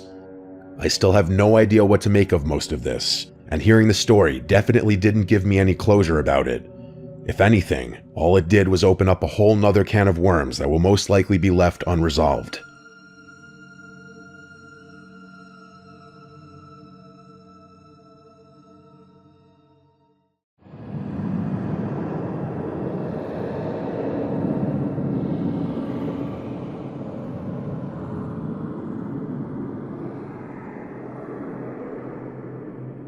This video was captured by a Reddit user's doorbell camera. He claims to have woken up to his dog going crazy outside, followed by a notification from the app Ring, saying motion was detected at his door. Upon opening the app, he's greeted to nothing but an eyeball looking directly into his camera, and a man whispering and mumbling to himself.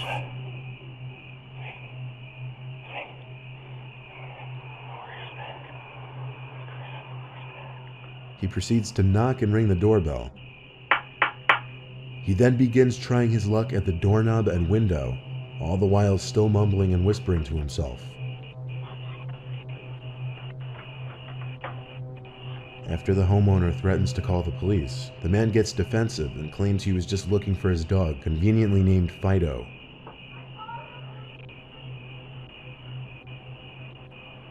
Okay, I was just looking for my dog, Fido.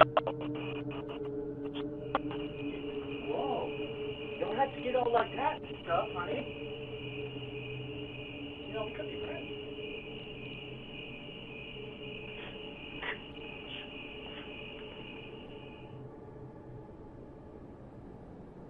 In this video, we see a man seemingly waiting to be let into a house. Whether it's his house or not is unknown. As he waits by the door, a strange animal-like transparent figure can be seen floating towards the door, and as it reaches and passes the man, he turns, possibly reacting to a sound he may have heard.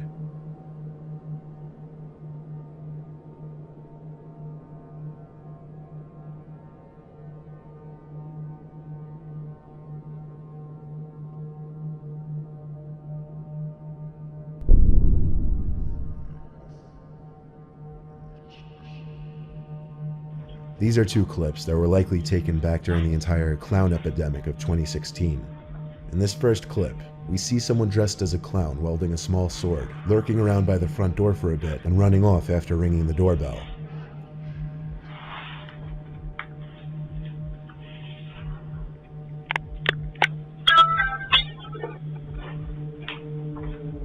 Similarly, in this next clip, someone dressed as a clown can be seen standing in the distance, looking at the front door. After a while, he approaches the door, seems to stare into the doorbell camera for a few seconds, then walks away. Whether these were pranks meant to scare the homeowners or not, most people wouldn't want to open their doors to these two.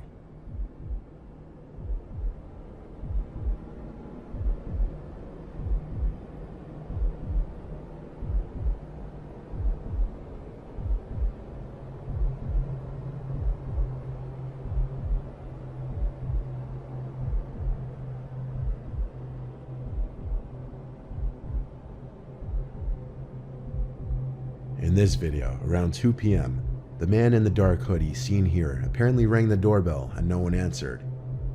The man who lives in this house was wearing headphones, therefore couldn't hear the doorbell. So the man in the hoodie likely presumed no one was home, and soon returned with his friend in the white hoodie around 15 minutes later.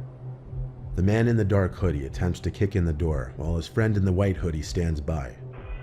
The man who owns the house is able to hear the loud bangs of the attempted burglar's foot hitting the door, and he yells out something unintelligible that scares the two men off.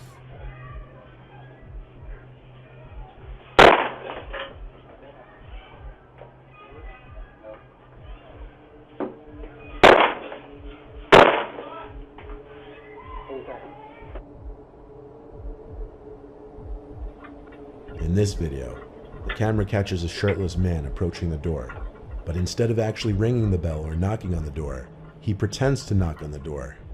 What you can't see on the screen is a car that's waiting for the man in front of the house. According to the homeowner, he could be seen talking to someone waiting in the car off camera later on. It's likely that the shirtless man was forced to do something by the person in the car, clearly something that he doesn't want to do given that he fakes an entire conversation with the homeowner, all the while checking to make sure the person in the car could see him talking.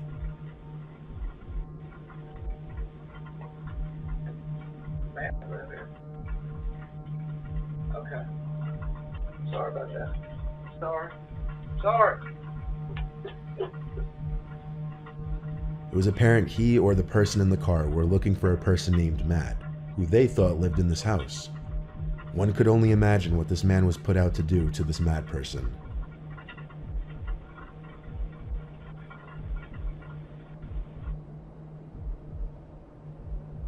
In this video, the doorbell camera detects motion, but seemingly nothing appears in the frame except for a small white orb that floats across the screen. Some paranormal investigators have referred to orbs appearing in pictures and videos from allegedly paranormal sources. Apparently the orb in this video is significant enough to trip the motion sensors of the camera system.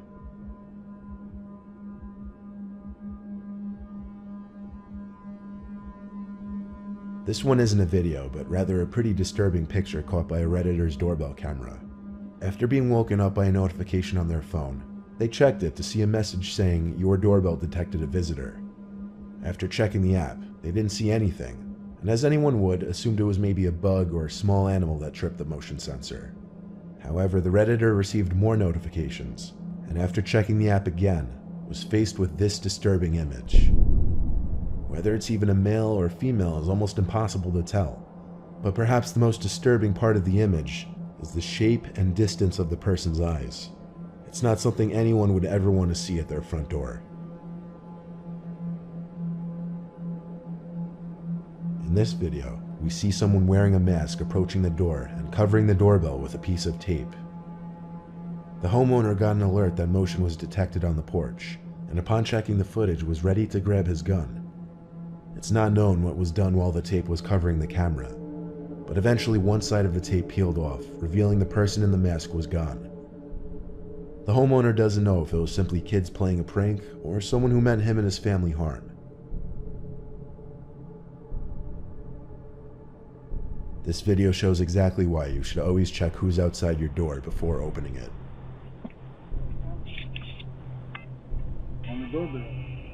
This doorbell camera caught two men in front of the house. One of them approaching the front door and ringing the doorbell, armed with a gun. He attempts to hide his face as he approaches the door, then hides off to the side, waiting for someone to open up. The other man walks down the sidewalk, waiting for his friend to do whatever he was about to do, but luckily nobody answered the door. This homeowner's camera captured two suspicious men pull up in their driveway and wait outside their front door. The one on the left quickly notices the camera and the two flee.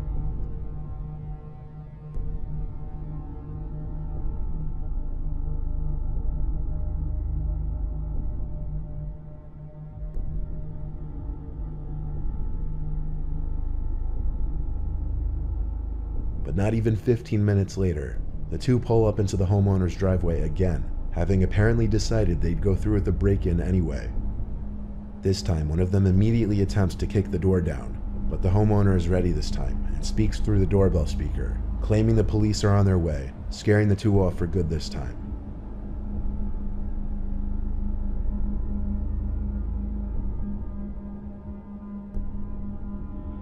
On September 10th, 2018, a Florida man wearing a bulletproof vest and carrying an assault rifle rang his neighbor's doorbell at 4 in the morning. The homeowner grabbed her two children and stayed put in the bathroom. After spotting the man on her security footage, she immediately called the police and her husband, who was out of town for work. Roughly 25 minutes later, the police arrived. The man faced aggravated assault charges. The homeowner said the daughter of the unnamed man had stayed at their home recently, claiming she was afraid of her own father.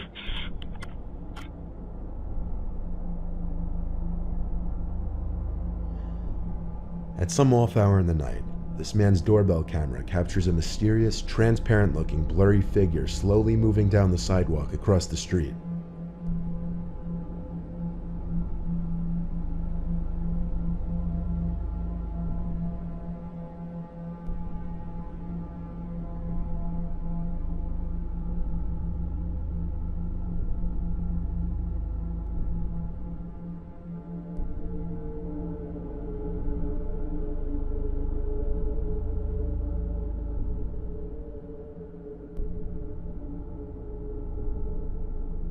It closely resembles a human, and that's what most may assume. But the weird part of this one is that after reviewing the footage, the homeowner asked a neighbor who also had a camera to check their footage at the same time, and their footage didn't reveal the figure walking down the sidewalk.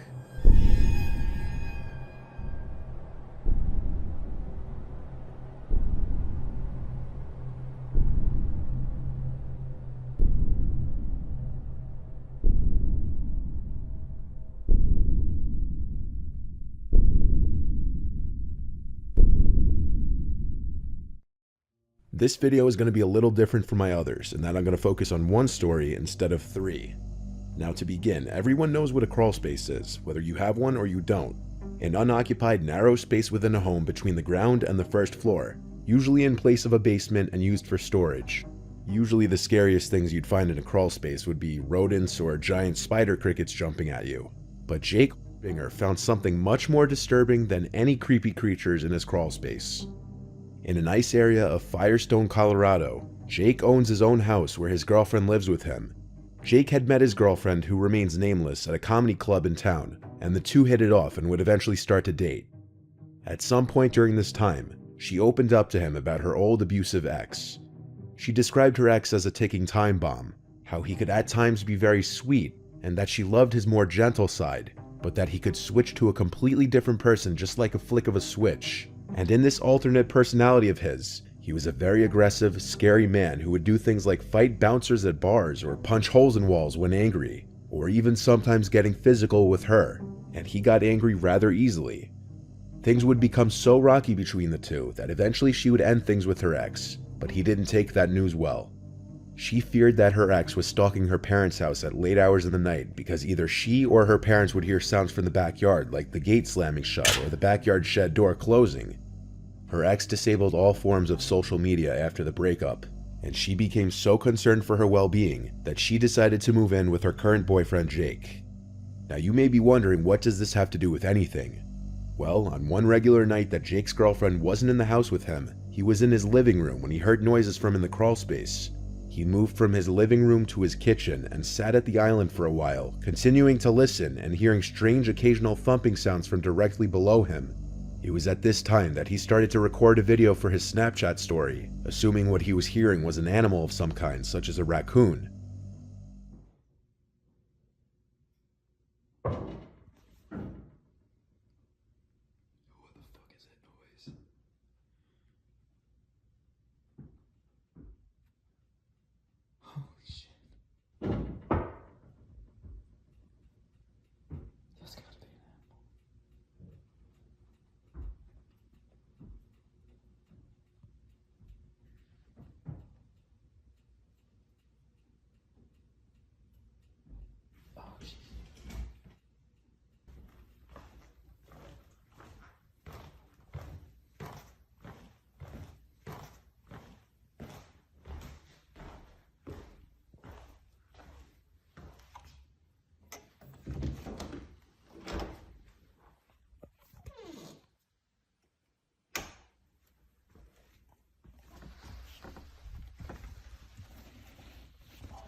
As he enters his crawl space, he stops recording for a second so that he could take another video with the flash on so that he could navigate the crawl space.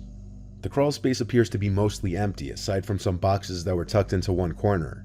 Jake says when he saw these boxes this way, he was confused because he didn't remember leaving them that way.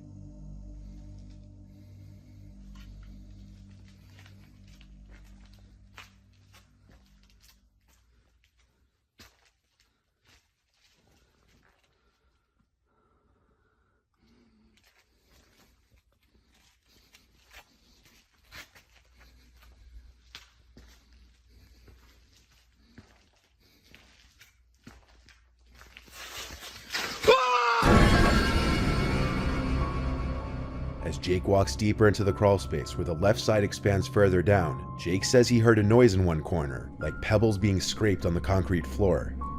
As he heard the noise, he turned to the corner where he saw the terrifying sight of a hunched over man dressed in all black, who was hiding in the corner behind a wall, now getting up and approaching Jake.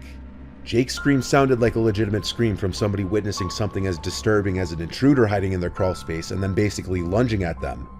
The video cuts out seconds later, as being that it was a Snapchat video. Once he let go of the record button, the video stopped.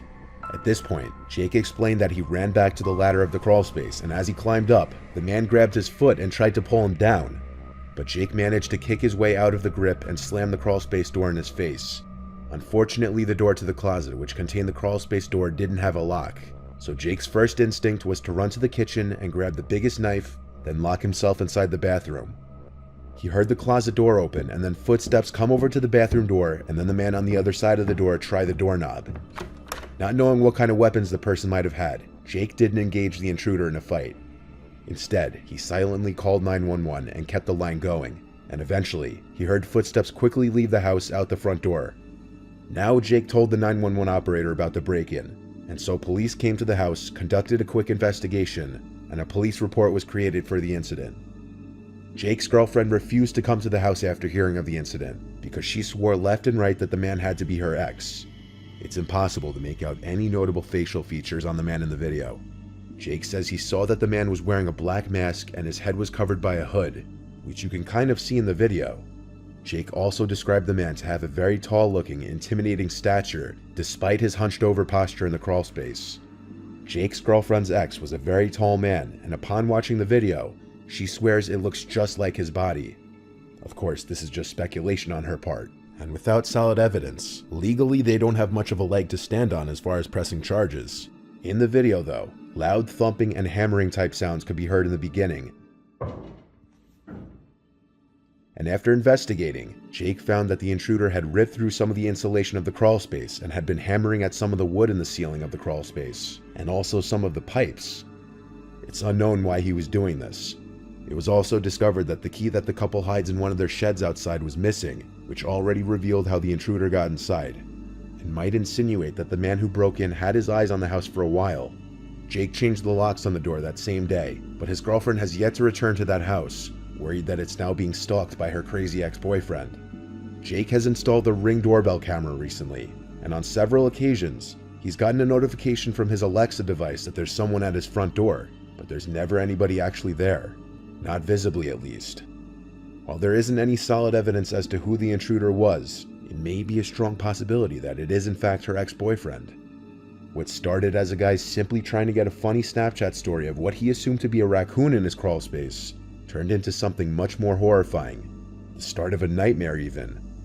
Jake said he would keep me updated on the matter, so if any new information comes up, I'd consider making a follow-up if you guys would be interested.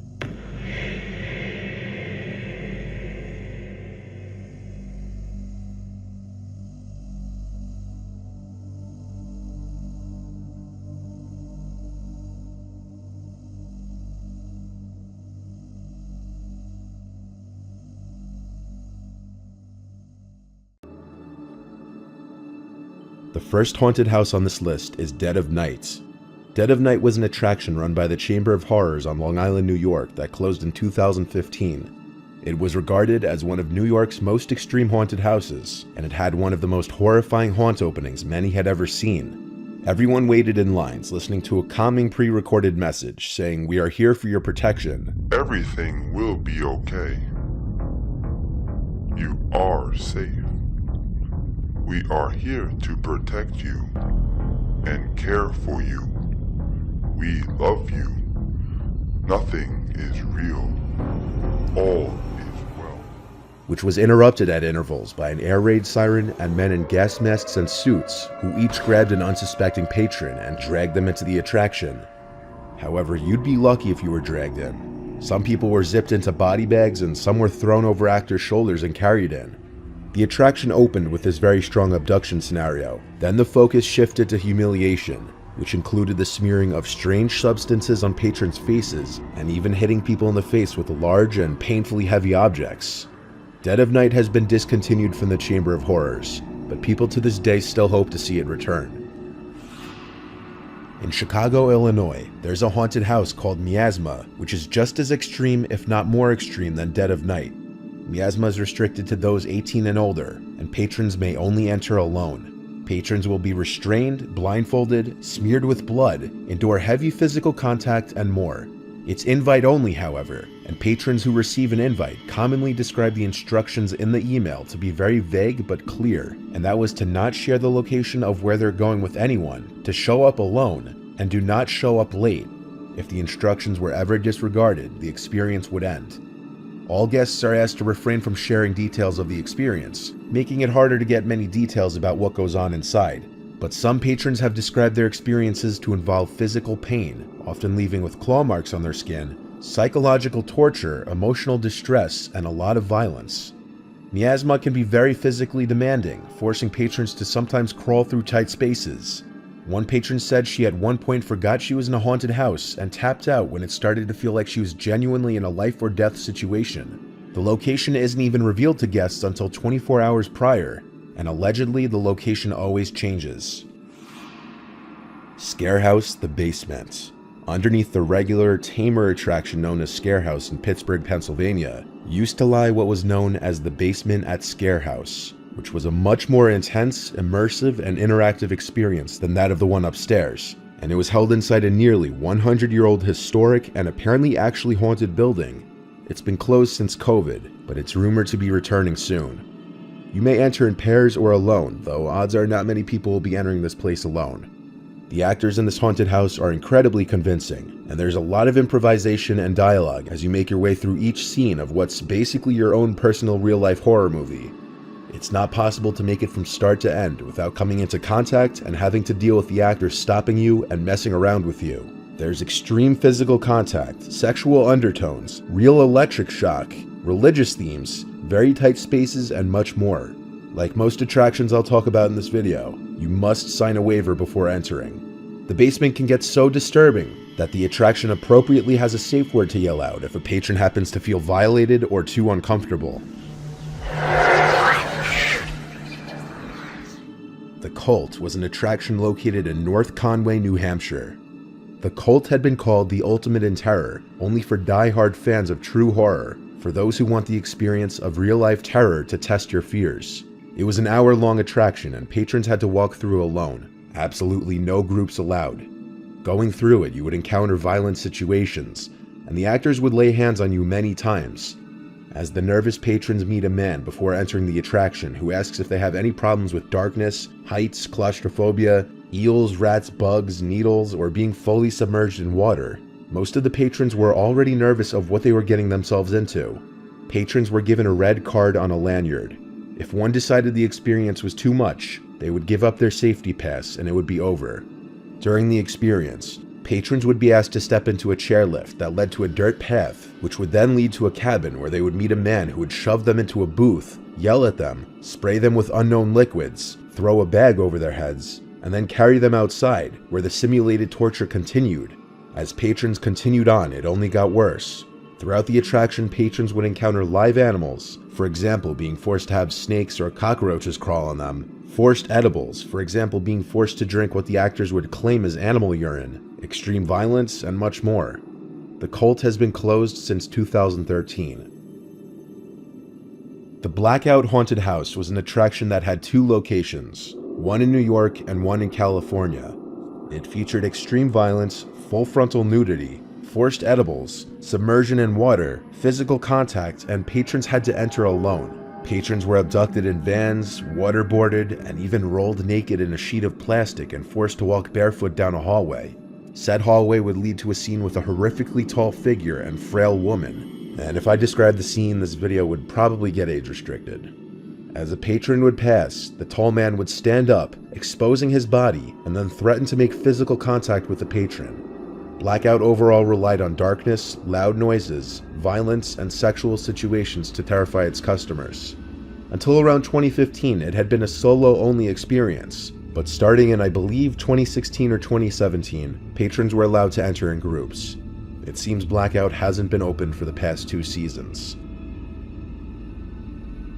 Freakling Brothers Victim Experience 3 is a Las Vegas attraction featuring extended submersion in water, electric shock, and extreme physical contact. The Victim Experience is extremely intense, and you must go through alone. One patron said he watched a camouflaged attacker appear out of nowhere, grab his colleague by the foot, then knock her down and drag her down a long hallway as she screamed.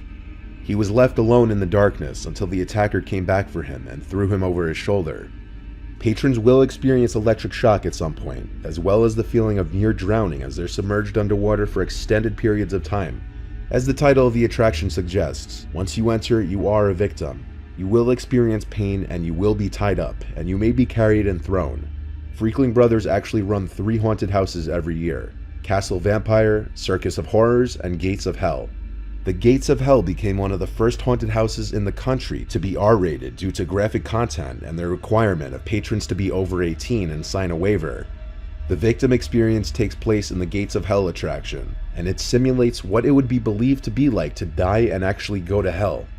Without giving too much away, victims are put in several scenes where they're touched, forced to get down on their knees, and subjected to things that anyone would find uncomfortable.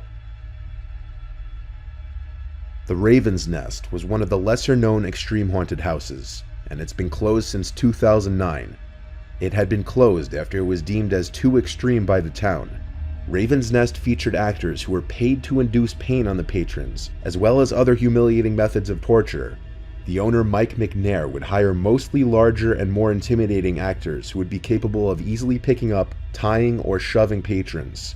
Visitors would also be kicked to the floor and forced to do things like lick the ground, eat disgusting foods and liquids off the floor, and even have actors try to induce vomiting in the patrons.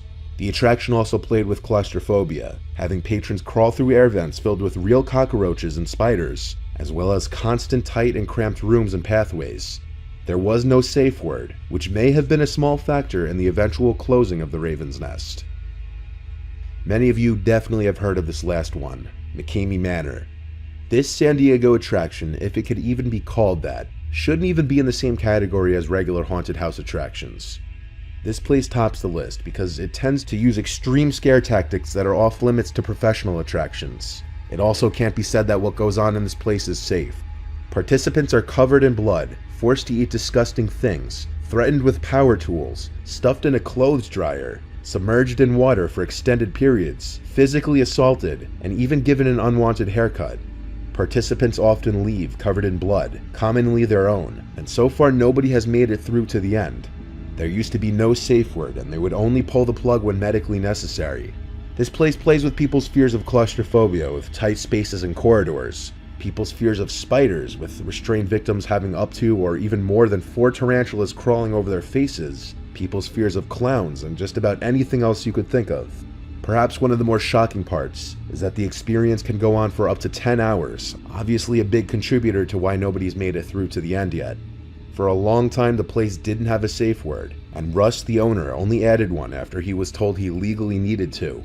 But even with this safe word, apparently the torture can go on for many people who repeatedly use the safe word, rendering it basically useless. McCamey Manor also garnered a lot of criticism regarding the $20,000 cash prize that they promised to anyone who can make it through to the end, with a lot of people believing they simply wouldn't allow anyone to win, because oftentimes the workers will decide for the patrons that they're done, even if the patron wants to keep going. McCamey Manor is self-described as a place for extreme horror lovers only, who wish to experience what true terror and gross-out torture feels like. But apparently there are a lot of people who wish to experience it, as there's a waiting list of more than 20,000 people. There's currently a Change.org petition to close down McCamey Manor for good, with over 180,000 signatures. Thousands of people shun this place for claiming to be a haunted house attraction, when they believe it's simply a torture chamber under disguise. Rush's 40-page waiver is also very questionable, and he apparently misspells the word liable multiple times to attempt to make certain points of the waiver void. Whatever your thoughts on this place are, anyone would admit it's the definition of a horror attraction that takes it way too far.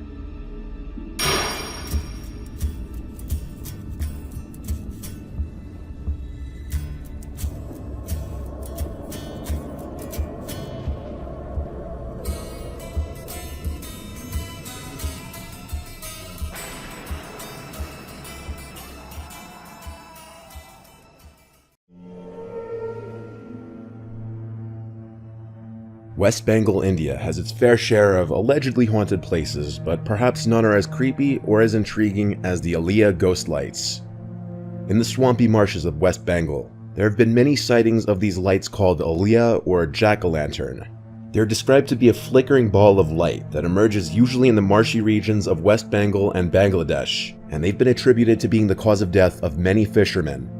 The fishermen community of the area have often spotted these unexplainable lights, and many believe that some of the fishermen were so transfixed after seeing the Aliyah light that they followed it and drowned. It's also believed by many in the area that these lights are the spirits of dead fishermen who lost their lives fishing in the marshes. These lights at times confuse the fishermen, causing them to fall in the water and drown, but also at other times, they may help guide them and prevent them from getting into danger. At least that's what locals believe. Aliyah ghost lights are not just limited to West Bengal though. They've been spotted in various places around the world, and these lights have long been associated with the paranormal or spirits. Some good spirits, some bad spirits. It's said that once you follow one of these lights, they'll flicker and diminish in size until they disappear, often causing people to panic and get lost. People have seen these lights all around the world in graveyards, swamps, and boglands, and they have been referred to as many different names. Anaya Carr from Siliguri was on the phone with her husband who was on a solo fishing trip, and when he had mentioned seeing a bright light glimmering across the marsh, he stopped replying, though the call didn't end right away. Anaya would keep saying her husband's name into the phone until it sounded like the phone was dropped, and then the call abruptly ended. Her husband was never seen again.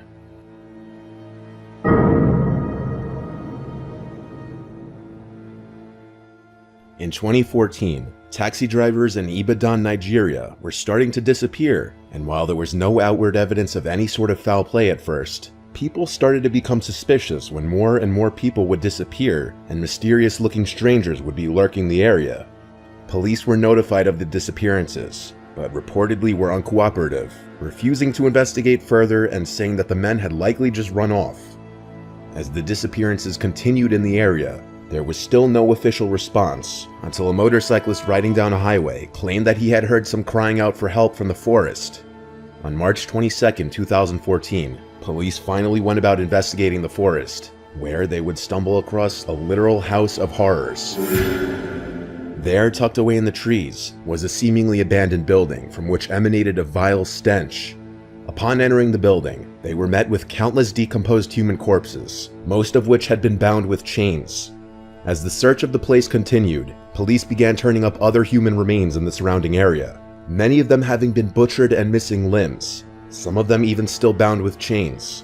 There were also numerous human remains found scattered in the surrounding woods, stuffed within bushes, in the nooks of trees, or dumped into holes in the ground or into caves.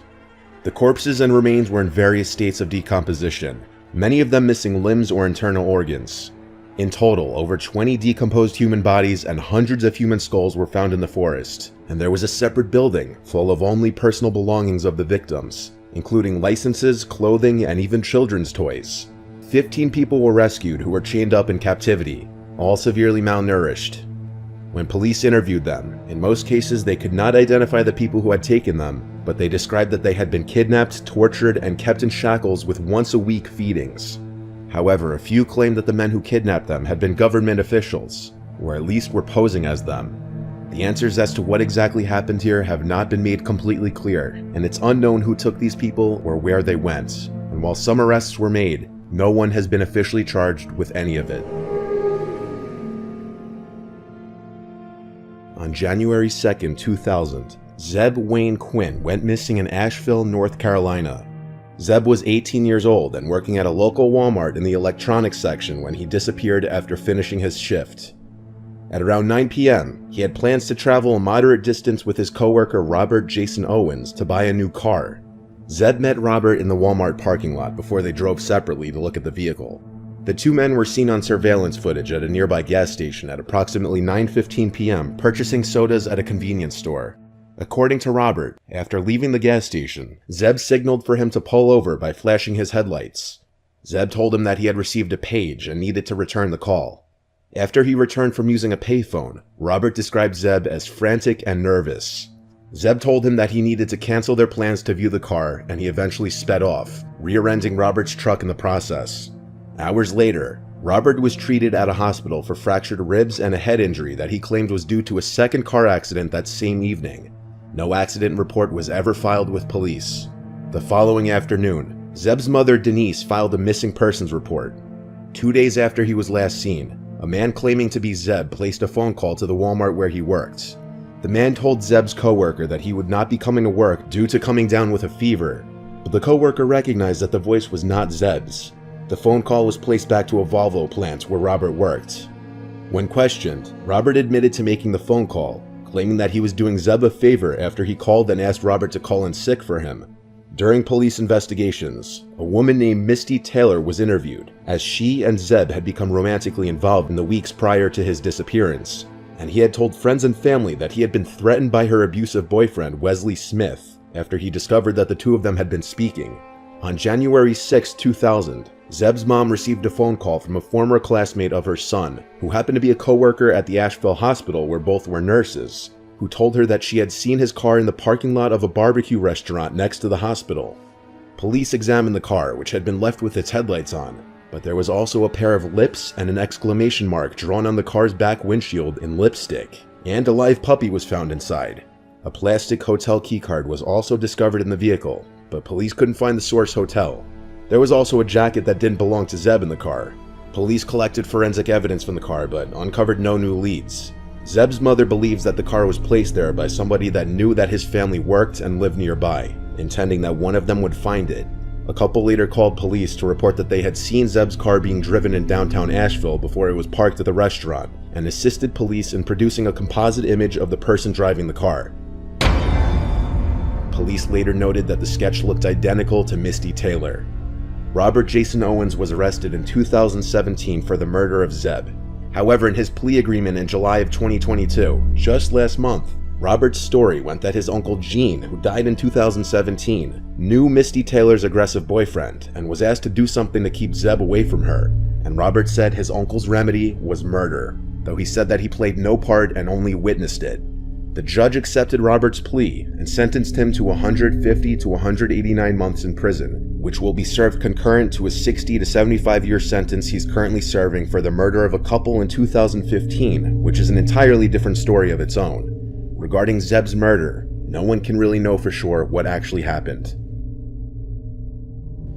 On July 13, 2011, Rebecca Zahau was found hanging at the Spreckles Mansion in Coronado, California, and she was pronounced dead by first responders called to the residence. Rebecca's body was found nude, bound, and gagged.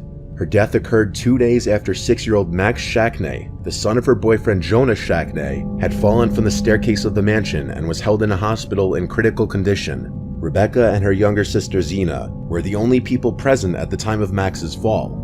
On July 16, 2011, Max succumbed to his injuries and died in the hospital.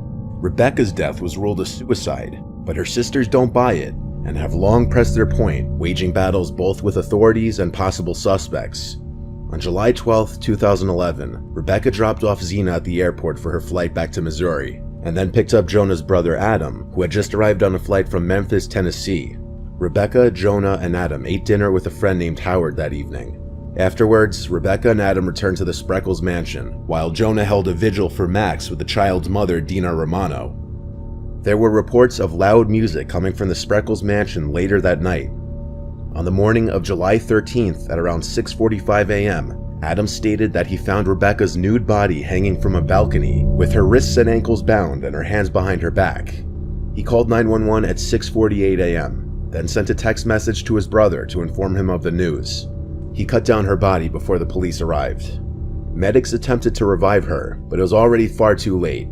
Police performed an autopsy to determine the cause of death, and from the start, speculations of foul play had arisen, but investigators were unable to find any other DNA at the scene besides Rebecca's. The San Diego Sheriff's Department formally announced their finding that Rebecca had committed suicide, but her family wasn't happy about that, and they were firm on their belief that she did not commit suicide. Family and friends looked at Adam Shackney, Jonah's brother, as a prime suspect, as he was alone in the house with Rebecca during her hanging, and it could have been a revenge killing for the accidental death of his nephew while he was under Rebecca's watch. For 7 years, Rebecca's sisters had to fight to make it known she didn't commit suicide, and eventually it paid off. In 2018, a jury in San Diego found Adam Shackney responsible for the hanging death of Rebecca after a month-long civil trial. Rebecca's family was awarded more than $5 million for loss of companionship. The 12-member jury found Shackney responsible for her death in a 9-3 vote. The majority agreed Adam touched Rebecca with intent to harm her before her death, and the touching caused her death. The court never awarded any punitive damages. Because this was a civil trial, Adam didn't face any criminal charges and cannot be sentenced to prison. Regardless of the civil suit, the findings by police allegedly pointed at Jonah and Adam being innocent and Rebecca's death being a suicide. But the biggest flaw in that would be the way in which Rebecca's body was found hanging, bound and gagged. It's not something somebody would do to themselves. Still, what really happened may never be known for sure.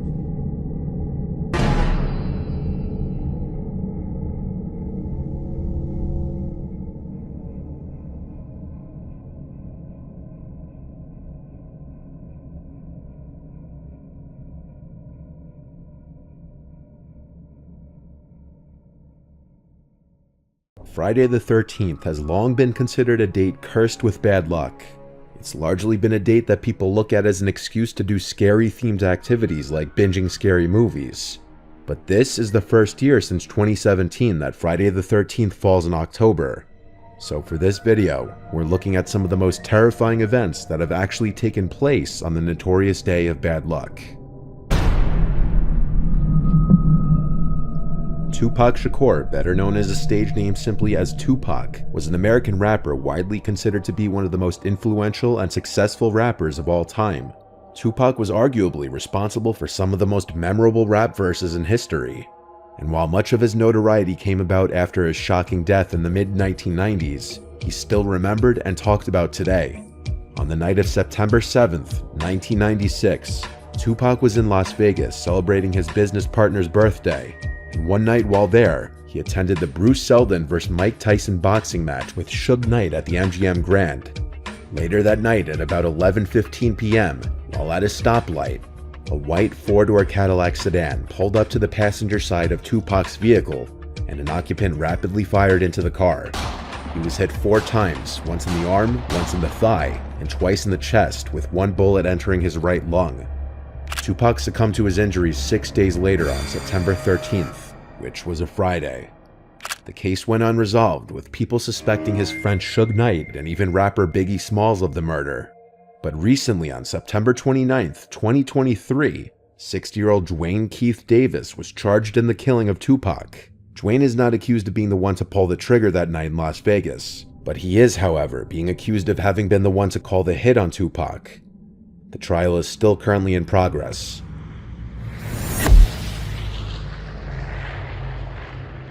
A lot of people refuse to fly on Friday the 13th, and while that may come down to pure superstition among some people, there have been a few tragedies in the air on this day. In October 1972, on Friday the 13th, a plane heading to Chile was forced to crash land in the Andes Mountains. The flight was carrying 45 passengers and crew, including 19 members of the Old Christians Club rugby union team, along with their families, supporters, and friends. 3 crew members and 9 passengers died immediately. Several more died soon afterward due to the frigid temperatures and the severity of their injuries. Survivors of the crash hid in the wreckage for warmth and were eventually forced to cannibalize and eat deceased passengers to survive. A rescue team was sent out, but the mission was called off after 10 days. However, 72 days after the crash, as the weather improved with the arrival of late spring, 2 survivors climbed a 4,700-meter mountain peak without gear and hiked for 10 days into Chile to seek help, traveling a total of 38 miles. The 2 men were able to alert authorities that there were still 16 survivors trapped in the mountains, leading to their rescue. But believe it or not, on the exact same Friday the 13th as this plane crash, the same exact date, was another plane crash that killed all 164 passengers and 10 flight crew. It was Aeroflot 217. The plane needed to land due to horrible weather conditions, but crashed upon landing in Russia just 3 miles away from the runway. The exact cause of the crash could not be determined, but it's speculated that it was largely to do with simply human error. Casualty-wise, it is one of the worst plane crashes in history. While these incidents are incredibly rare, perhaps there is a reason flights are cheaper on Friday the 13th. If you're not superstitious, perhaps it may be worth it. But now we move from the sky to the sea, looking at the Costa Concordia disaster. On Friday the 13th, January 2012, the 8-year-old Costa Cruises ship Costa Concordia just left Civitavecchia, Italy at approximately 7:18 p.m. On board were 1,022 crew members and 3,206 passengers. As the Concordia approached Giglio Island several hours later, it deviated from its standard course, moving closer to the small Tuscan island for a maritime salute, which included the cruise ship sounding its horn to show off to onlookers on the land. The Concordia had performed several in the past, but the area was known for rock outcroppings, and at some point, such a formation was noticed in the ship's path. Francesco Schettino, the captain, ordered a change in course, but allegedly due to language issues, the Indonesian helmsman steered the boat in the opposite direction. It took a little over 10 seconds to correct the maneuver, and the boat's bow ultimately swung clear, but the stern collided with the reef at approximately 9:45 p.m. The damage had been done. The Concordia's port side had suffered a 174-foot tear. This caused the ship to list and then partially sink, landing unevenly on an underwater ledge. Although a 6-hour rescue effort brought most of the passengers ashore, 33 people died, 27 passengers, 5 crew, and later a member of the salvage team. An investigation focused on the shortcomings in the procedures followed by the Concordia's crew and the actions of the captain, Francesco, who left the ship prematurely, leaving behind about 300 passengers on board the sinking ship, most of whom were rescued by helicopters or motorboats in the area. Schettino was found guilty of manslaughter and sentenced to 16 years in prison. Despite receiving criticism, Costa Cruises and its parent company Carnival Corporation didn't face criminal charges. The total cost of the disaster, including victims' compensation, refloating, towing, and scrapping costs, is estimated at $2 billion, more than 3 times the ship's original $612 million construction cost. The cruise line offered compensation to passengers to pay for all damages, including the value of the cruise. Only 1/3 of the survivors took the offer. This remains the biggest modern cruise ship catastrophe. David Anthony McGreevy was born in Southport, England in 1951 to Bella and Thomas McGreevy. David was the second oldest of 6 children. Since David's father was a sergeant in the British Army, a lot of his childhood was spent moving from one army base to another. This could mean that one year he was being educated in an army school in England, the next in Germany. According to David's mother, living in Germany was his happiest time. David's mother Bella later said she could only remember one childhood incident of concern, as David was otherwise allegedly well behaved. In 1967, 15-year-old David left school and enlisted in the Royal Navy. However, he was dismissed from the Navy in August 1971 after being court-martialed for starting a fire that destroyed a mess wardroom. David then moved back in with his parents, but around this time his life was crumbling as his fiancée broke up with him and he was fired from several jobs. For this reason, his parents became fed up with him and kicked him out. So David turned to his friend Clive Kenneth Ralph, who let him board with he and his wife, Dorothy Elsie, and their 2 small children, Paul and Dawn. Clive and Dorothy had been school friends, and there was a 5-year age gap between them. They had married in September 1968, when Dorothy was 16 and pregnant with Paul. At the time David moved in, Dorothy was pregnant with their 3rd child, Samantha, who was born on the 14th of July in 1972. With both Clive and Dorothy busy working, David acted as a babysitter for the Ralph children. He was regarded by family and neighbors as well as the Ralphs as a person who loved children. So what would soon happen was nothing short of unexpected and horrific. On Friday the 13th, in April 1973, Elsie was picked up from work by Clive, who had left home late with the children all asleep. When the couple arrived at their home, the police were already there, and they escorted them to the police station, where they were told of the horrible truth that their children had been murdered. So what happened? Well, David was known to be a heavy drinker and sometimes a violent drunk. He had gone to a nearby pub earlier that evening with a friend, and he had 7 pints of beer. The 2 men had played cards and darts, though a small altercation took place prior to leaving the pub. Clive picked David up from the pub and brought him to look after the children, while Clive went to get Elsie from work. Sometime between 10:15 and 11:15 p.m., David, while completely wasted, became infuriated with the children, beginning with the baby Samantha, who had been crying for her bottle. David violently killed the 3 children, each in a different yet brutal manner. After killing the 3 children, David went down to the basement and retrieved a pickaxe to further mutilate their bodies. David was arrested by police at 3:50 a.m., walking on a road near the Ralphs' home. Upon his arrest, David initially denied any responsibility, but several hours later, he admitted to the murders, with his only explained reasoning disgustingly being simply that the baby was crying. David was sentenced to multiple life sentences with minimums of 20 years, and in prison he was subjected to frequent abuse by other prisoners, and he spent most of his 45 years behind bars in protected conditions. In December of 2018, a parole board cleared David for release, declaring that he had changed significantly and he was no longer a risk. There's bound to be anywhere from 1 to 3 Friday the 13ths each year.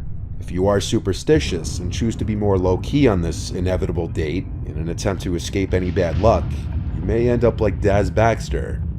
On Friday the 13th in 1976, Daz decided to just stay in the bed for the day to avoid anything bad happening, only to be killed when the floor of his apartment block collapsed under him. There's countless other stories and examples of misfortune and downright tragedy that's happened on Friday the 13th, but this could be said for literally every other date on the calendar.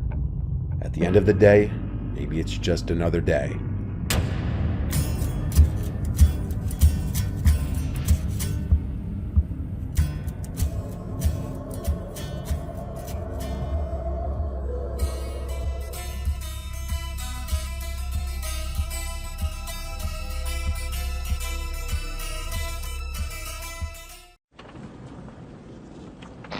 In this footage submitted by Jason, something happens that if it weren't caught on dashcam, you wouldn't believe it. It was around 1 in the morning. Jason was on his way to what he thought was going to be the house of a woman he matched with on a dating app. The person had given Jason their address over the app. They had not exchanged numbers. After putting the address into his phone, he realized that not only was the address 20 minutes away, it was also in a less desirable side of town. Against his better judgment, he got in his car anyway to head to the given address, which was in a cul-de-sac. After entering the cul-de-sac, he realized all 3 houses had all of their lights out, and when he tried to message the girl he matched on the dating app, she would no longer answer. After waiting a few minutes for an answer, he realized the person had unmatched him, meaning it may have been a trick or prank, and so he turned the car around. As he was leaving the cul-de-sac, he noticed someone on the sidewalk stepping out into the street, and so he locks his doors and slows down. This is the footage captured on the dashcam.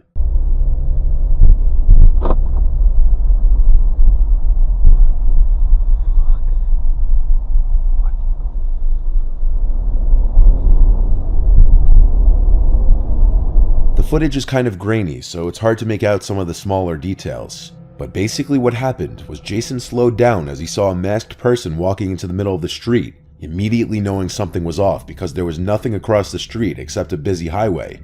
So he locks his door and comes to a stop as the person is directly in front of his car. Then the masked person reaches into his pocket, grabs a handgun that's a little hard to see in the video due to lighting, and starts running towards his driver's side door. Jason immediately steps on the gas and drives past the man, who then tries to open the door, which thankfully was locked mere seconds earlier. It's hard to see unless you pause and zoom in, but the man in the video was wearing a creepy smiling mask. The man didn't fire any rounds, but that's also under the assumption that the gun was even loaded or real. It's not that uncommon to hear about people using fake guns in scenarios like this. What was strange about this was while even though it was in a less desirable end of town, it was still a very residential block right next to a highway, so it was a slightly questionable place to pull this. However, it doesn't take a detective to put the pieces together that this was a setup through the dating app to lure some unsuspecting guy to a dead-end road in order to rob him at gunpoint, or worse. According to Jason, the spot in which the man stepped into the street was out of view of any houses, as it ran alongside a long fence and bushes. Jason reported the whole incident to the police, including the given address. Jason was accompanied with a police officer to knock on the door of the address in question the next day, and an older woman who claimed to live alone answered the door.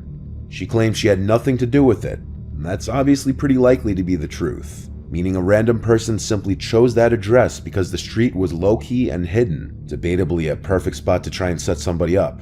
Luckily, Jason didn't decide to stay put and got away without harm, because who knows what could have happened. Before the next clip, I just want to talk about today's sponsor, Aura. I read a lot of horror stories on this channel, but a growing horror story in America that more and more people are falling victim to is identity theft, with there being a new victim every 14 seconds. Identity theft is not a joke, Jim.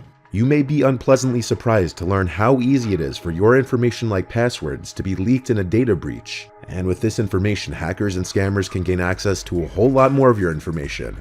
Luckily, Aura provides identity theft protection, fraud monitoring, a VPN, antivirus software, and more all combined into one app, serving as an ideal one-stop shop. I personally have been the victim of data breaches, and because of this, a lot of my accounts have been hacked. The feeling of trying to log into my accounts only to see the passwords had been changed actually made me sick to my stomach. Some of you may even remember my Twitter account was publicly hacked like 6 years ago, and being a YouTuber that keeps most of my info on the more private side, I definitely find myself being a target of these things quite often, and Aura has been a huge help in keeping my information secure. constantly alerting me anytime my passwords are compromised. Right now, if you click the link in the description or go to aura.com/MrNightmare, you'll get a 2-week free trial, no commitment necessary. Aura also offers a 60-day money-back guarantee if you're not satisfied. If you care about your security, I do personally recommend the app. On November 23, 2016, the day before Thanksgiving, a fire began on the Chimney Tops Trail in the Great Smoky Mountains National Park.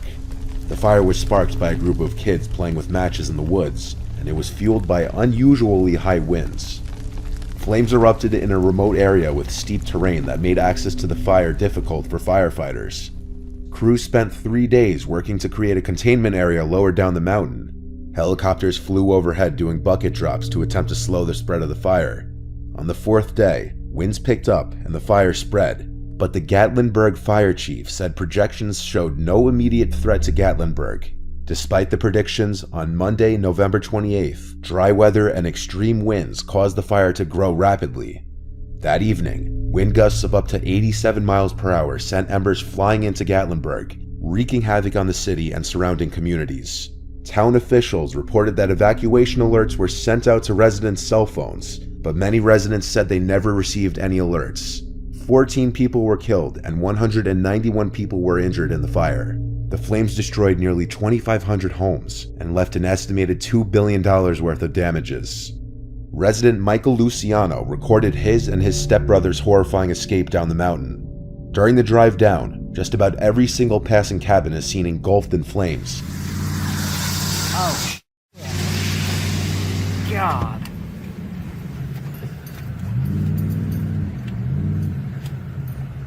Thanks, Lord. We'll get out of it.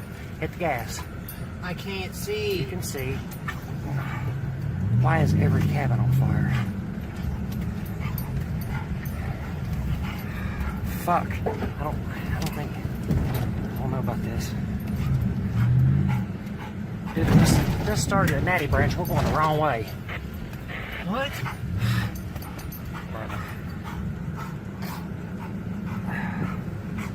Oh God, that was a beautiful cabin too.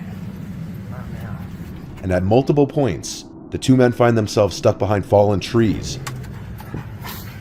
Fuck, go through it. Go through it. I can't. I cannot be stuck. Try it on the left side where these sticks are short. Get a running start.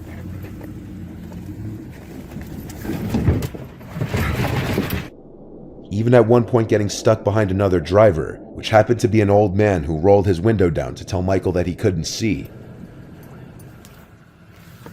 Does this motherfucker want to die here? What the f*** is wrong with you? Go! Get the fuck out of here! The old man ended up pulling to the side and following Michael's taillights down the mountain. At certain points, it seems very likely the men aren't going to make it out alive. But by some stroke of luck, they made it to the containment area with only minor damages to their truck. Their luck didn't just end there though. Their cabin survived the fires with very little damage, despite its close proximity to the surrounding engulfing flames. While this footage can almost make you feel like you're in the truck with them, it obviously can't compare to the actual fear of being in the suffocating heat inside the truck mixed with tension of the life or death situation at hand. In this footage, a young girl who wished to remain nameless, so I'll refer to her as Amanda, was driving home from her boyfriend's house. She had just pulled out of the driveway and started heading down her boyfriend's block when a car in the middle of the road came into view. The car wasn't moving but didn't have its hazards on, so Amanda waited for a few moments until the driver in front of her lowered his window and waved for her to go around him, so she did.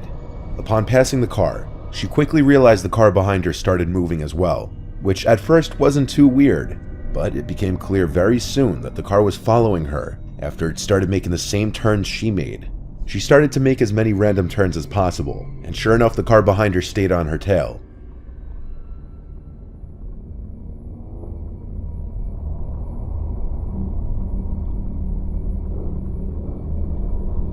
She then calls her boyfriend, which I muted at her request for privacy, and she explained to him that somebody was following her. He reassured her to keep calm and everything would be fine, and to just drive to the nearest police station. So she looked up the nearest police precinct, and when they were only a few blocks away from it, the car behind her turned the opposite way, likely because they knew she was going to the police station. Still on the phone with her boyfriend, she told him the car behind her turned a different direction, so her boyfriend assured her she should be fine to go straight home. Just be cautious. Amanda drove home after this, which was in the same town, so it was unlikely to be a long trip home. She even checked to make sure the coast was clear before parking her car and going inside.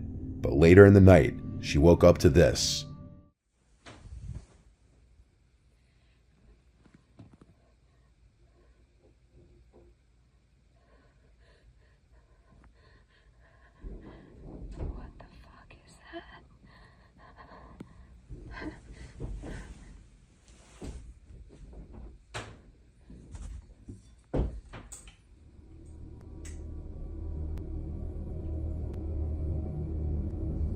Amanda heard sounds right outside her bedroom window, like someone was trying to lift it open from the outside. Once she turned the lamp on, the noise stopped. She called for her dad when she realized what was happening, and the occurrence was immediately associated with the vehicle that was following her earlier. So the family called the police to file a police report and showed them the dashcam footage of the vehicle following her. The vehicle could be identified as a BMW, and Amanda was asked if she knew anyone who owned a BMW that might want to hurt her. The only person she could think of was a guy named Christopher Crea, somebody who she blocked on social media for obsessive harassment, who happened to drive a black BMW. These were the last texts Christopher had sent to Amanda before she blocked him. Christopher happened to know Amanda's boyfriend personally through mutual friends, and through those connections, he knew where he lived, so the idea that this Christopher guy waited outside Amanda's boyfriend's house suddenly became a possibility. As an idle threat, Amanda's boyfriend sent an Instagram DM to Christopher that she was filing for a restraining order if he bothered her again, but his response was him acting confused and claiming he hadn't bothered her. Whether it was acting or not is a mystery, but nothing happens again at Amanda's house after that, so it doesn't seem too far-fetched that it could have been this Christopher guy. The following dashcam footage was taken in the vehicle of Uber driver Christina Spikuza, and I want to warn you, while there is no actual graphic footage shown, the story behind it is upsetting.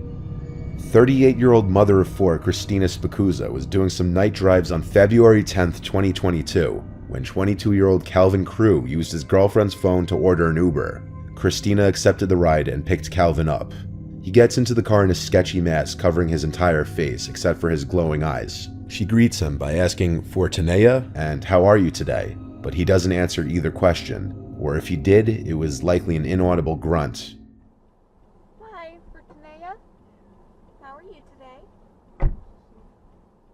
Christina was extremely polite to Calvin, even asking how his day was going a few minutes in. Did you have a good day today? Calvin is seen turning to check if the coast was clear, and then lifting his mask up slightly before pulling a gun on Christina and threatening her. I'm sorry? Keep driving. You've got to be joking. Keep driving. What are you doing? This is a gun. Keep driving. No, it's not. Stop. Come on, man. I got a family. What are you doing? I got a family too. Now drive. What are you doing? Drive. Please stop. Drive the car, miss. Why Just are you drive. doing Don't this? Don't make this so noticeable. Just drive. Why are you doing this? Just drive the car. To where? Complete the trip. I cannot do that. Complete the trip. Why are you doing this? Complete the trip. Please? He tells her to cancel the ride so that it could no longer be tracked. Not long after, he grabs her phone to gain access to her banking apps to transfer money to his girlfriend's phone. Get off of me. Please. No. Keep driving. Before grabbing the dashcam and throwing it out the window, he tells her that everything will be okay if she does what he says. Do what I say and everything will be alright. But that later proved to be a lie. Christina's body was discovered by an Amazon driver 2 days later, lying in the woods 50 feet off the road, with a single gunshot wound to the head. Detectives found Christina's dashboard camera along the route of her last Uber ride, and the footage provided all the evidence necessary to prosecute Calvin for her murder. Prosecutors are currently seeking the death penalty for Calvin.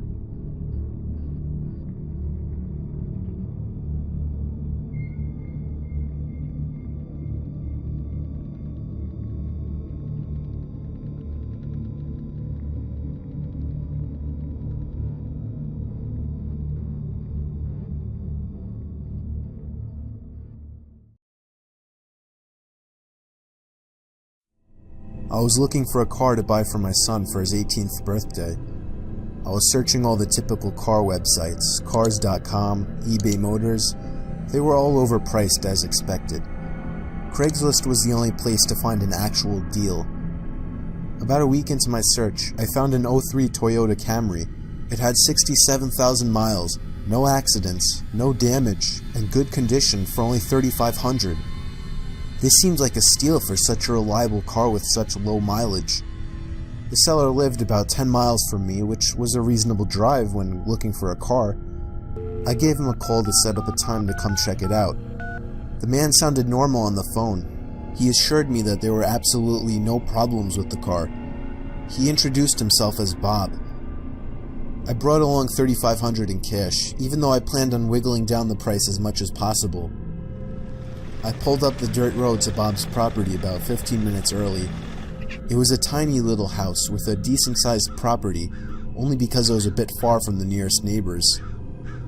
The garage was open, so I walked over to see if anybody was inside, but except for an unusual amount of car parts, it was empty. The car was nowhere in sight. The only car on the property was an old pickup truck. I went over to the front door to check the house numbers. It was the right address. The doorbell button was missing, so I knocked on the front door. I knocked for exactly 5 minutes before deciding to give the man a call. So I dialed his number and I heard the sound of a cell phone ringing from inside the house. I was extremely confused at this point. Now I knew I had the right house. I didn't understand why, if he was home, why he wasn't answering. I decided I had to take a peek through one of the windows to see if anybody was inside. Peering through the glass, I couldn't really see much as it was pretty dark inside the house.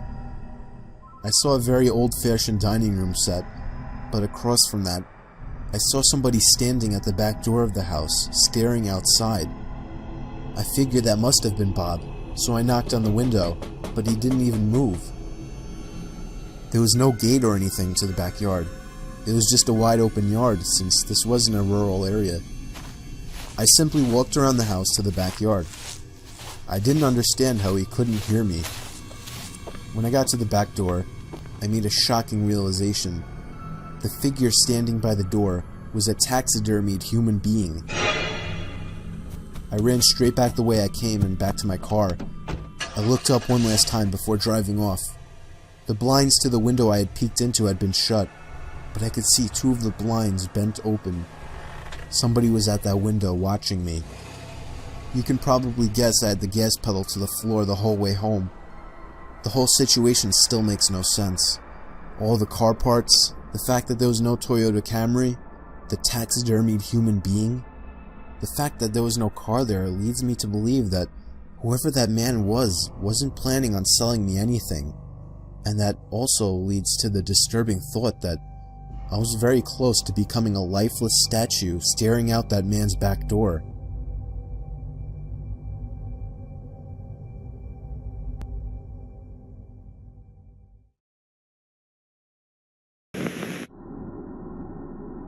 In 1991, a 12-year-old boy named Jared Negretti went hiking on a camping trip with his Boy Scout troop that consisted of 14 other boys. They were hiking towards the summit of Mount San Gorgonio in the San Bernardino National Forest in Southern California. Jared was on the shorter and heavier side. Around 6 p.m., 1,000 feet away from the summit, another group of hikers spotted Jared straggling behind and notified the scoutmaster at the summit. They said he was seen shortcutting the switchbacks on his way down the trail and was told not to and to stay on the trail by the other hikers. The scoutmaster, who was an experienced hiker, said he would pick up Jared on the way down. When he finally was able to descend the mountain to pick up Jared, he was nowhere to be seen. As soon as the scoutmaster realized that Jared had disappeared, he took the other scouts in his troop back to base camp and then hiked about 5 miles in the dark to get help. Sheriff's deputies, along with search and rescue teams, began searching a 130 square mile area of the San Gorgonio wilderness, a very rocky, tree-lined terrain. Within 3 days, their search was focused on a 6 square mile area where a footprint believed to match one of Jared's high-top tennis shoes was found. Searchers also discovered beef jerky and candy wrappers believed to have been dropped by Jared, and perhaps most importantly, his camera was found. On the film roll were 12 pictures. Most were landscapes taken by the boy when he was still with the troop, but the last one shows a self-portrait in which it seems he pointed the camera at his face, aided with the flash of the camera. It's possible he lost the camera when he slid down a portion of the mountainside. At least 70 officers, including some airlifted by helicopter and some on horseback, were deployed. Some of the helicopters were even equipped with infrared scanning. Over the next 2 weeks, as many as 3,000 people had logged 45,000 hours searching 50 square miles of the San Bernardino National Forest. So the question is, did he fall off the trail and slip down the mountainslide? While it's possible, it seems unlikely that his body wouldn't have been found in the immediate area around the switchbacks he was cutting down. Some people think he may have been the victim of a bear attack, but this seems unlikely as well, as there were no signs of blood, drag marks, or other evidence linked to any animal attack. Some believe he was abducted by a predator, given the mountain is well used by hikers. To this day, 3 decades later, Jared's remains have never been found. On the cold night of February 24th, 1978, 5 young men from Yuba County, California, Bill Sterling, Jack Hutes, Ted Weir, Jack Madruga, and Gary Mathias, headed to California State University to attend a basketball game. When the group of men didn't return the next day, friends and family grew concerned. What should have been a quick road trip to see a basketball game turned into a mystery that has never been solved. All 5 men suffered their own mild forms of mental issues, but they were still able to fully function in society. The men were scheduled to play in a Special Olympics basketball game of their own the next day, for which they prepared their clothes before leaving for California State University the day prior. A police search ensued shortly after they were reported missing, and a few days later, the men's car was found abandoned far from the route they should have taken to return to Yuba City. In fact, it was a whole hour in the wrong direction of Yuba City, having been driven up a winding mountain pass in the Plumas National Forest at the northern point of the Sierra Nevada. The car had a few empty food wrappers and drink bottles. Apart from that, the car was empty. The car was found in working condition. It was lodged in a snowbank with no signs of foul play. However, the car could have been easily pushed out by the 5 young men, raising more questions. For the next week or so, police and forest rangers searched the area hoping for any signs of them, but unfortunately any possible tracks of the men, or even God forbid their bodies, were covered by a passing snowstorm.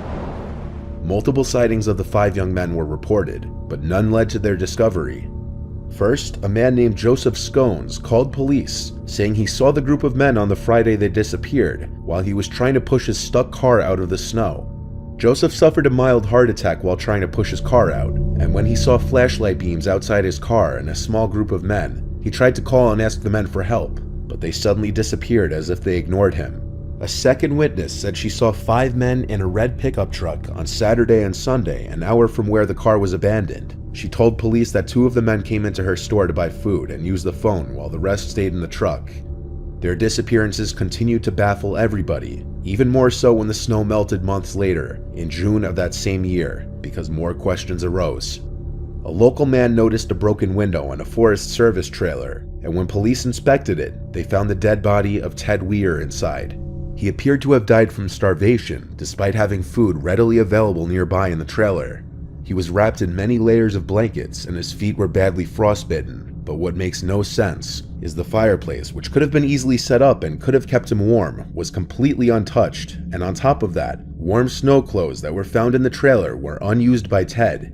It's possible he lived up to 13 weeks after the initial disappearance. 20 miles away from where the car had been abandoned, the bones of Bill Sterling, Jack Hutes, and Jack Madruga were found not far from Ted's emaciated body, spread out from each other. They had died of hypothermia.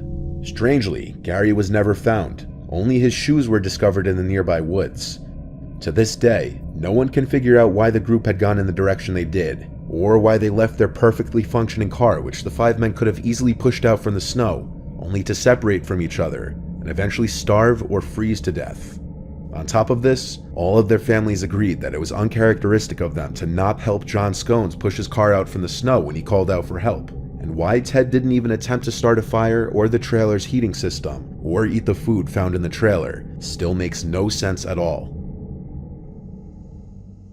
Craig Freer of Scotia, New York, was 17 when he was last seen in June of 2004. He was a popular kid, with dimples, red hair, and a welcoming smile as he was described by friends and family. He was a star soccer player at the Scotia Glenville High School, and about to be named captain of his team. Craig also picked up a part-time job, and his future was looking bright.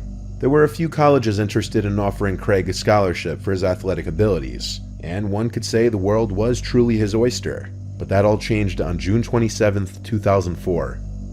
On that day, he walked into the woods and was never seen again. So rewinding a bit, when Craig picked up his job at the Price Chopper supermarket in Glenville, New York, his parents were proud that he'd be fitting working in with his busy schedule.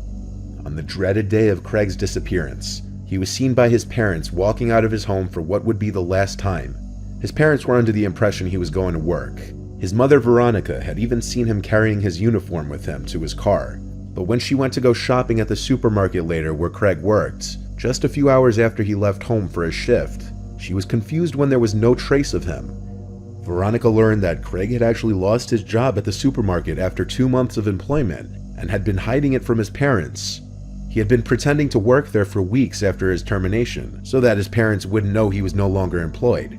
It's unknown why he was fired though, likely for not showing up. Very upset with their son, Craig's parents called his girlfriend since he left his phone behind. They did not yet know that she was his ex-girlfriend.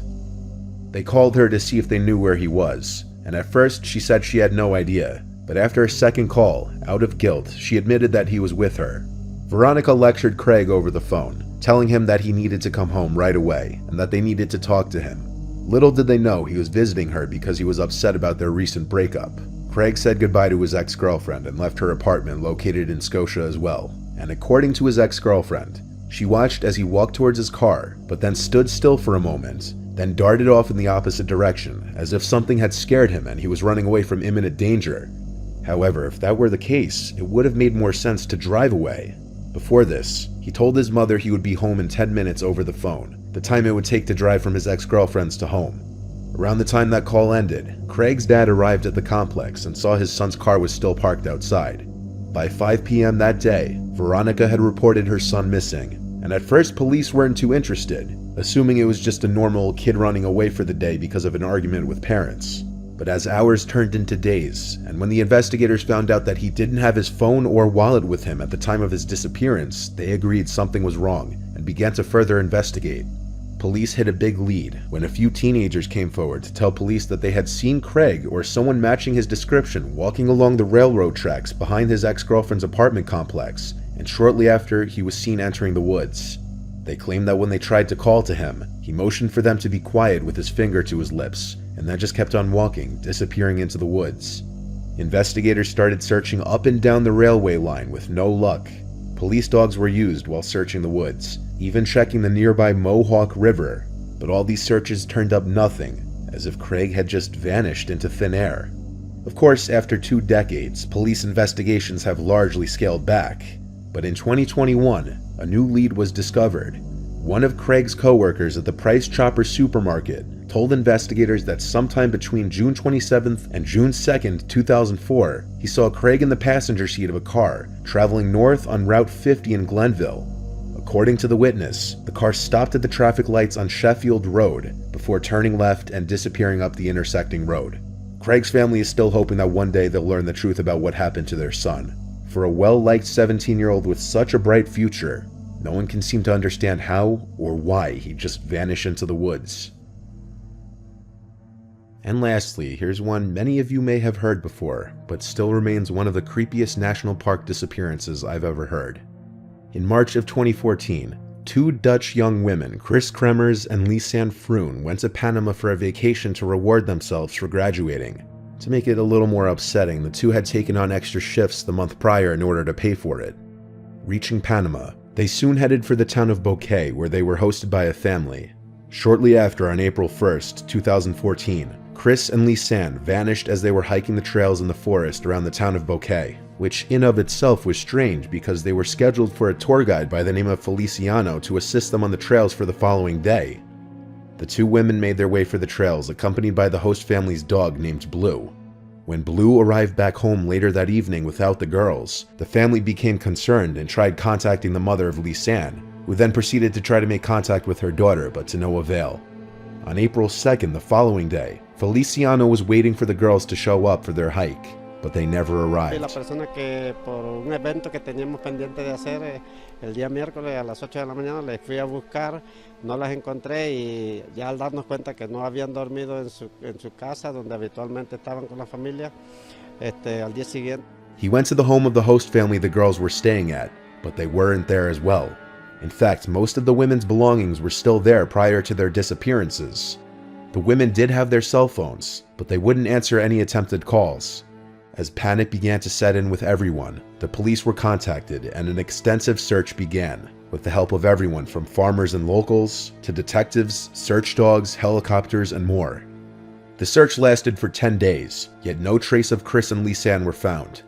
2 months had passed and a local found a backpack belonging to one of the women. To everyone's shock and horror, skeletal remains were also discovered, and after DNA testing, they were shown to be matches for both women. The story doesn't end there though. While continuing the investigation, their cell phone logs were released. The 2 women were trying to make 911 phone calls throughout the stretch of the 10 days, but they couldn't get service. Although believed to be a possible accident of getting lost and injured in the forest, which therefore resulted in succumbing to the elements, strange discoveries were made that brought that theory into question. Inside one of the backpacks, there was a camera with 100 photos stored on the memory, taken within those 10 days of their vanishing. Most of these photos were normal, scenic pictures documenting what was supposed to be the 2 young women's fun vacation. The police were also able to take the pictures that the women took and match them up with their phone calls to 911. Disturbingly, cell phone data shows that only 2 hours after this seemingly happy photo was taken, they attempted to call 911. It starts to become stranger though. 10 out of the 100 pictures were taken within the 10 days. The other 90 were taken afterwards around 1 to 4 in the morning, in complete darkness. It may be that they were taken to get some form of vision at night through the flash, but it's not been confirmed. Some believe that it wasn't even the girls that took these pictures. In one photo of a close-up of the back of Chris's head, it seems to show a wound to the right side in the temple area and blood on her hair. Lisanne may have been using the camera light to see how bad Chris's injury was. Some people believe Chris was actually deceased in this photo, and that their murderer was the one taking the photo. Disturbingly, there was a hiking shoe that still had a foot in it that belonged to Chris. Also found was a pelvic bone that belonged to Lisanne. As of right now, the accepted theory by police is that the 2 women went off the beaten path of the trail, and one of them was injured. Then the other woman was trying to provide help and became injured herself in the process, which then led to starvation and dehydration. But this is just a theory, and whether this is true, or if the 2 girls were targeted by someone out in the woods, will potentially forever remain unknown. But wait, what if the tour guide had something to do with it? A lot of people believe Feliciano had something to do with their deaths. In fact, multiple women have left reviews on the tour guide warning women not to go into the woods alone with him, as he can become very touchy-flirty, even allegedly joking with one girl that he'd chop her leg off. On top of this, Feliciano was the one to find the shoe with a foot in it behind a specific tree trunk, almost as if he knew to look there. There are a lot more details that go into this theory, but that would remain a video for a different day. For now, whether the tour guide had any part in their disappearance may forever remain a mystery, just like the rest of this case.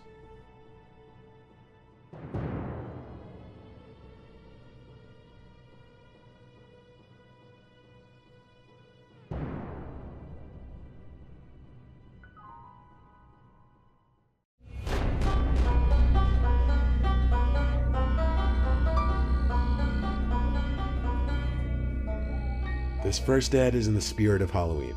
It's titled Free Candy This Halloween and reads, "Hello kids. Due to coronavirus possibly putting a damper on festivities, I've bought tons of candy to share with you. I've loaded up on a lifetime supply of candies. Who will get here first to claim the most? Come with as many friends as you want, but no one over the age of 13, as I believe that's past the age for trick-or-treating. Also nobody under the age of 8. Be sure to wear your costume. The better the costume, the more candies you'll get. We'll also be having a scavenger hunt in my house. Winner takes home 2 buckets worth of candy and anything they find. You don't need to bring parents." This ad was found by a subscriber named BTreeX3 just a few days ago, who says the post has since been removed, likely for being flagged too many times. If there were ever an ad that screamed child endangerment, this would be it. This ad was a fake job offer. It was titled "Looking for Someone Young to Clean Out the Basement Back Room." The description was, "Hi there. I have a big basement with a big back room with a lot of stuff that needs cleaning. Preferably somebody under the age of 16. I will pay $20 an hour. I have a pool table, TV, and arcade games in the back room. We can have lots of fun together. In fact, you don't even have to work the whole time if you don't want to. I'll be willing to pick you up if you don't have a ride. Please email me ASAP. Update: I will only hire people under the age of 16, as I am not willing to pay more." This ad was posted by David Loven, who was arrested for 88 counts of some kind of child endangerment. He almost caught a 13-year-old boy with this ad. However, the boy turned around after David reportedly opened the door before he could even get to the stoop, as if he were creepily watching and waiting. David was sentenced to life in prison. This ad is the equivalent of an old man inviting you into his van. Nothing about his picture helps the situation. He's basically seeking a young lady to live with him rent-free, just covering her food, drinks, and personal needs. Unfortunately, the ad takes a turn for the worse when the man mentions he wants someone free of hang-ups in the bedroom, making his real intentions more than clear. This ad should be enough to make most girls uncomfortable. This is one that you really just have to hope is not real. Another subscriber found this ad a few months ago, and the poster seems to boast about murdering somebody in cold blood and leaving their body in a dumpster in a bad neighborhood in the Bronx. There's no way of verifying if this was real, as there doesn't seem to be any information on it on the internet. The person who sent me this said they flagged the post but never checked if it was taken down or not. The thing is, most people should be aware that posting something like this would likely lead to authorities getting involved in tracking the source of the ad, so it doesn't seem too likely or smart for someone to post something like this as a prank. Looking for a young teen girl to come clean my house from the hours of 10 a.m. to 2 p.m. Monday to Friday. I pay $15 an hour. You will be in charge of cleaning and dusting furniture, mopping, sweeping, weeding, and feeding the cats. I know it's tough to find a job at such a young age, so you likely don't drive, so I'll be willing to pick you up in the morning. I work 12 p.m. to 8 p.m., so you'll only see me in the morning. I hope you can get in contact with me, and it may also be the start of a beautiful friendship. Call, text, or email for more info. The parents of the child who found this ad on Craigslist found it very suspicious, so they reported it to the police. It turned out the poster of this ad was Phil Luna, who had actually already been arrested for another illegal Craigslist ordeal. He was said to have gotten onto a plane to come to Florida in order to meet what he thought was going to be a mother and her 11-year-old daughter, according to a Craigslist ad set up by police. This ad was posted very recently, and it was an extremely bizarre and disturbing request. It reads, "Hello, I have an unusual request. I'm willing to pay up to $100 a night to watch a young man or woman sleep. I will pay $50 if you let me watch from outside your window. You have to keep the blinds and window open, obviously, or inside your room for $100 a night. Don't worry, I won't steal anything or hurt you. I'm an honest man who wants what he wants. No questions asked on either side. We can both benefit from this. Must be low-key." A few important questions arise from this post. Namely, does this man actually get off somehow watching people sleep? And what would he do to somebody who actually allowed him to watch them sleep in their own bedroom? Donate your blood or life to Satan. This disturbingly poorly written ad may seem like something a little kid wrote and posted as a joke. However, it was actually very real. Since the poster foolishly left the address and time of the meeting open for anybody to see, a tip was given to the police and they busted the little gathering. There were a total of 4 men dressed in black, sexual-looking absurd garments surrounding a pentagram on the ground that was made out of human blood. They were all arrested. This next listing was an ad for a rentable room available in a house. On the surface, it looks alright, until you read the rules the owner wrote. The notable ones being never ever go in the basement, that's my personal space. Do not ask about any funky odors, I experiment with cooking and store meats in the basement. If you're going to have guests in the house, only one at a time, and you must give me a heads up beforehand. We do not ever use the kitchen at the same time. You do not take any photos or videos inside the house, that includes even selfies. Do not lock any doors, not the bathroom, not your bedroom. Personally, I'm no detective, but something about this ad says cannibal roommate to me. If not that, the man must have been hiding something very strange in the basement. He also couldn't help but leave it off on a creepy note, asking for anyone who's interested to first send pictures of themselves to him before he would get back to them. This ad was posted by Anthony Brinkman. He wanted someone to do unquestionable things to his 11-year-old daughter while he watched. The motive was his own twisted sexual fantasy. Police were made aware of this ad shortly after it went online. Law enforcement officials posed as a woman interested in helping Brinkman fulfill his fantasy. They arranged a meeting with Brinkman at a restaurant in South St. Louis, and he arrived with his daughter. Brinkman was arrested immediately and later admitted to posting the ad as well as possessing child pornography. The person who posted this one just gets straight to the point, stating he's seeking a cute girl to clean his apartment naked or topless. He asked for a few pictures beforehand and for their hourly rate, as if there's some kind of going rate for nude apartment cleaning. Being that it's Craigslist, it's highly unlikely that this was even a joke.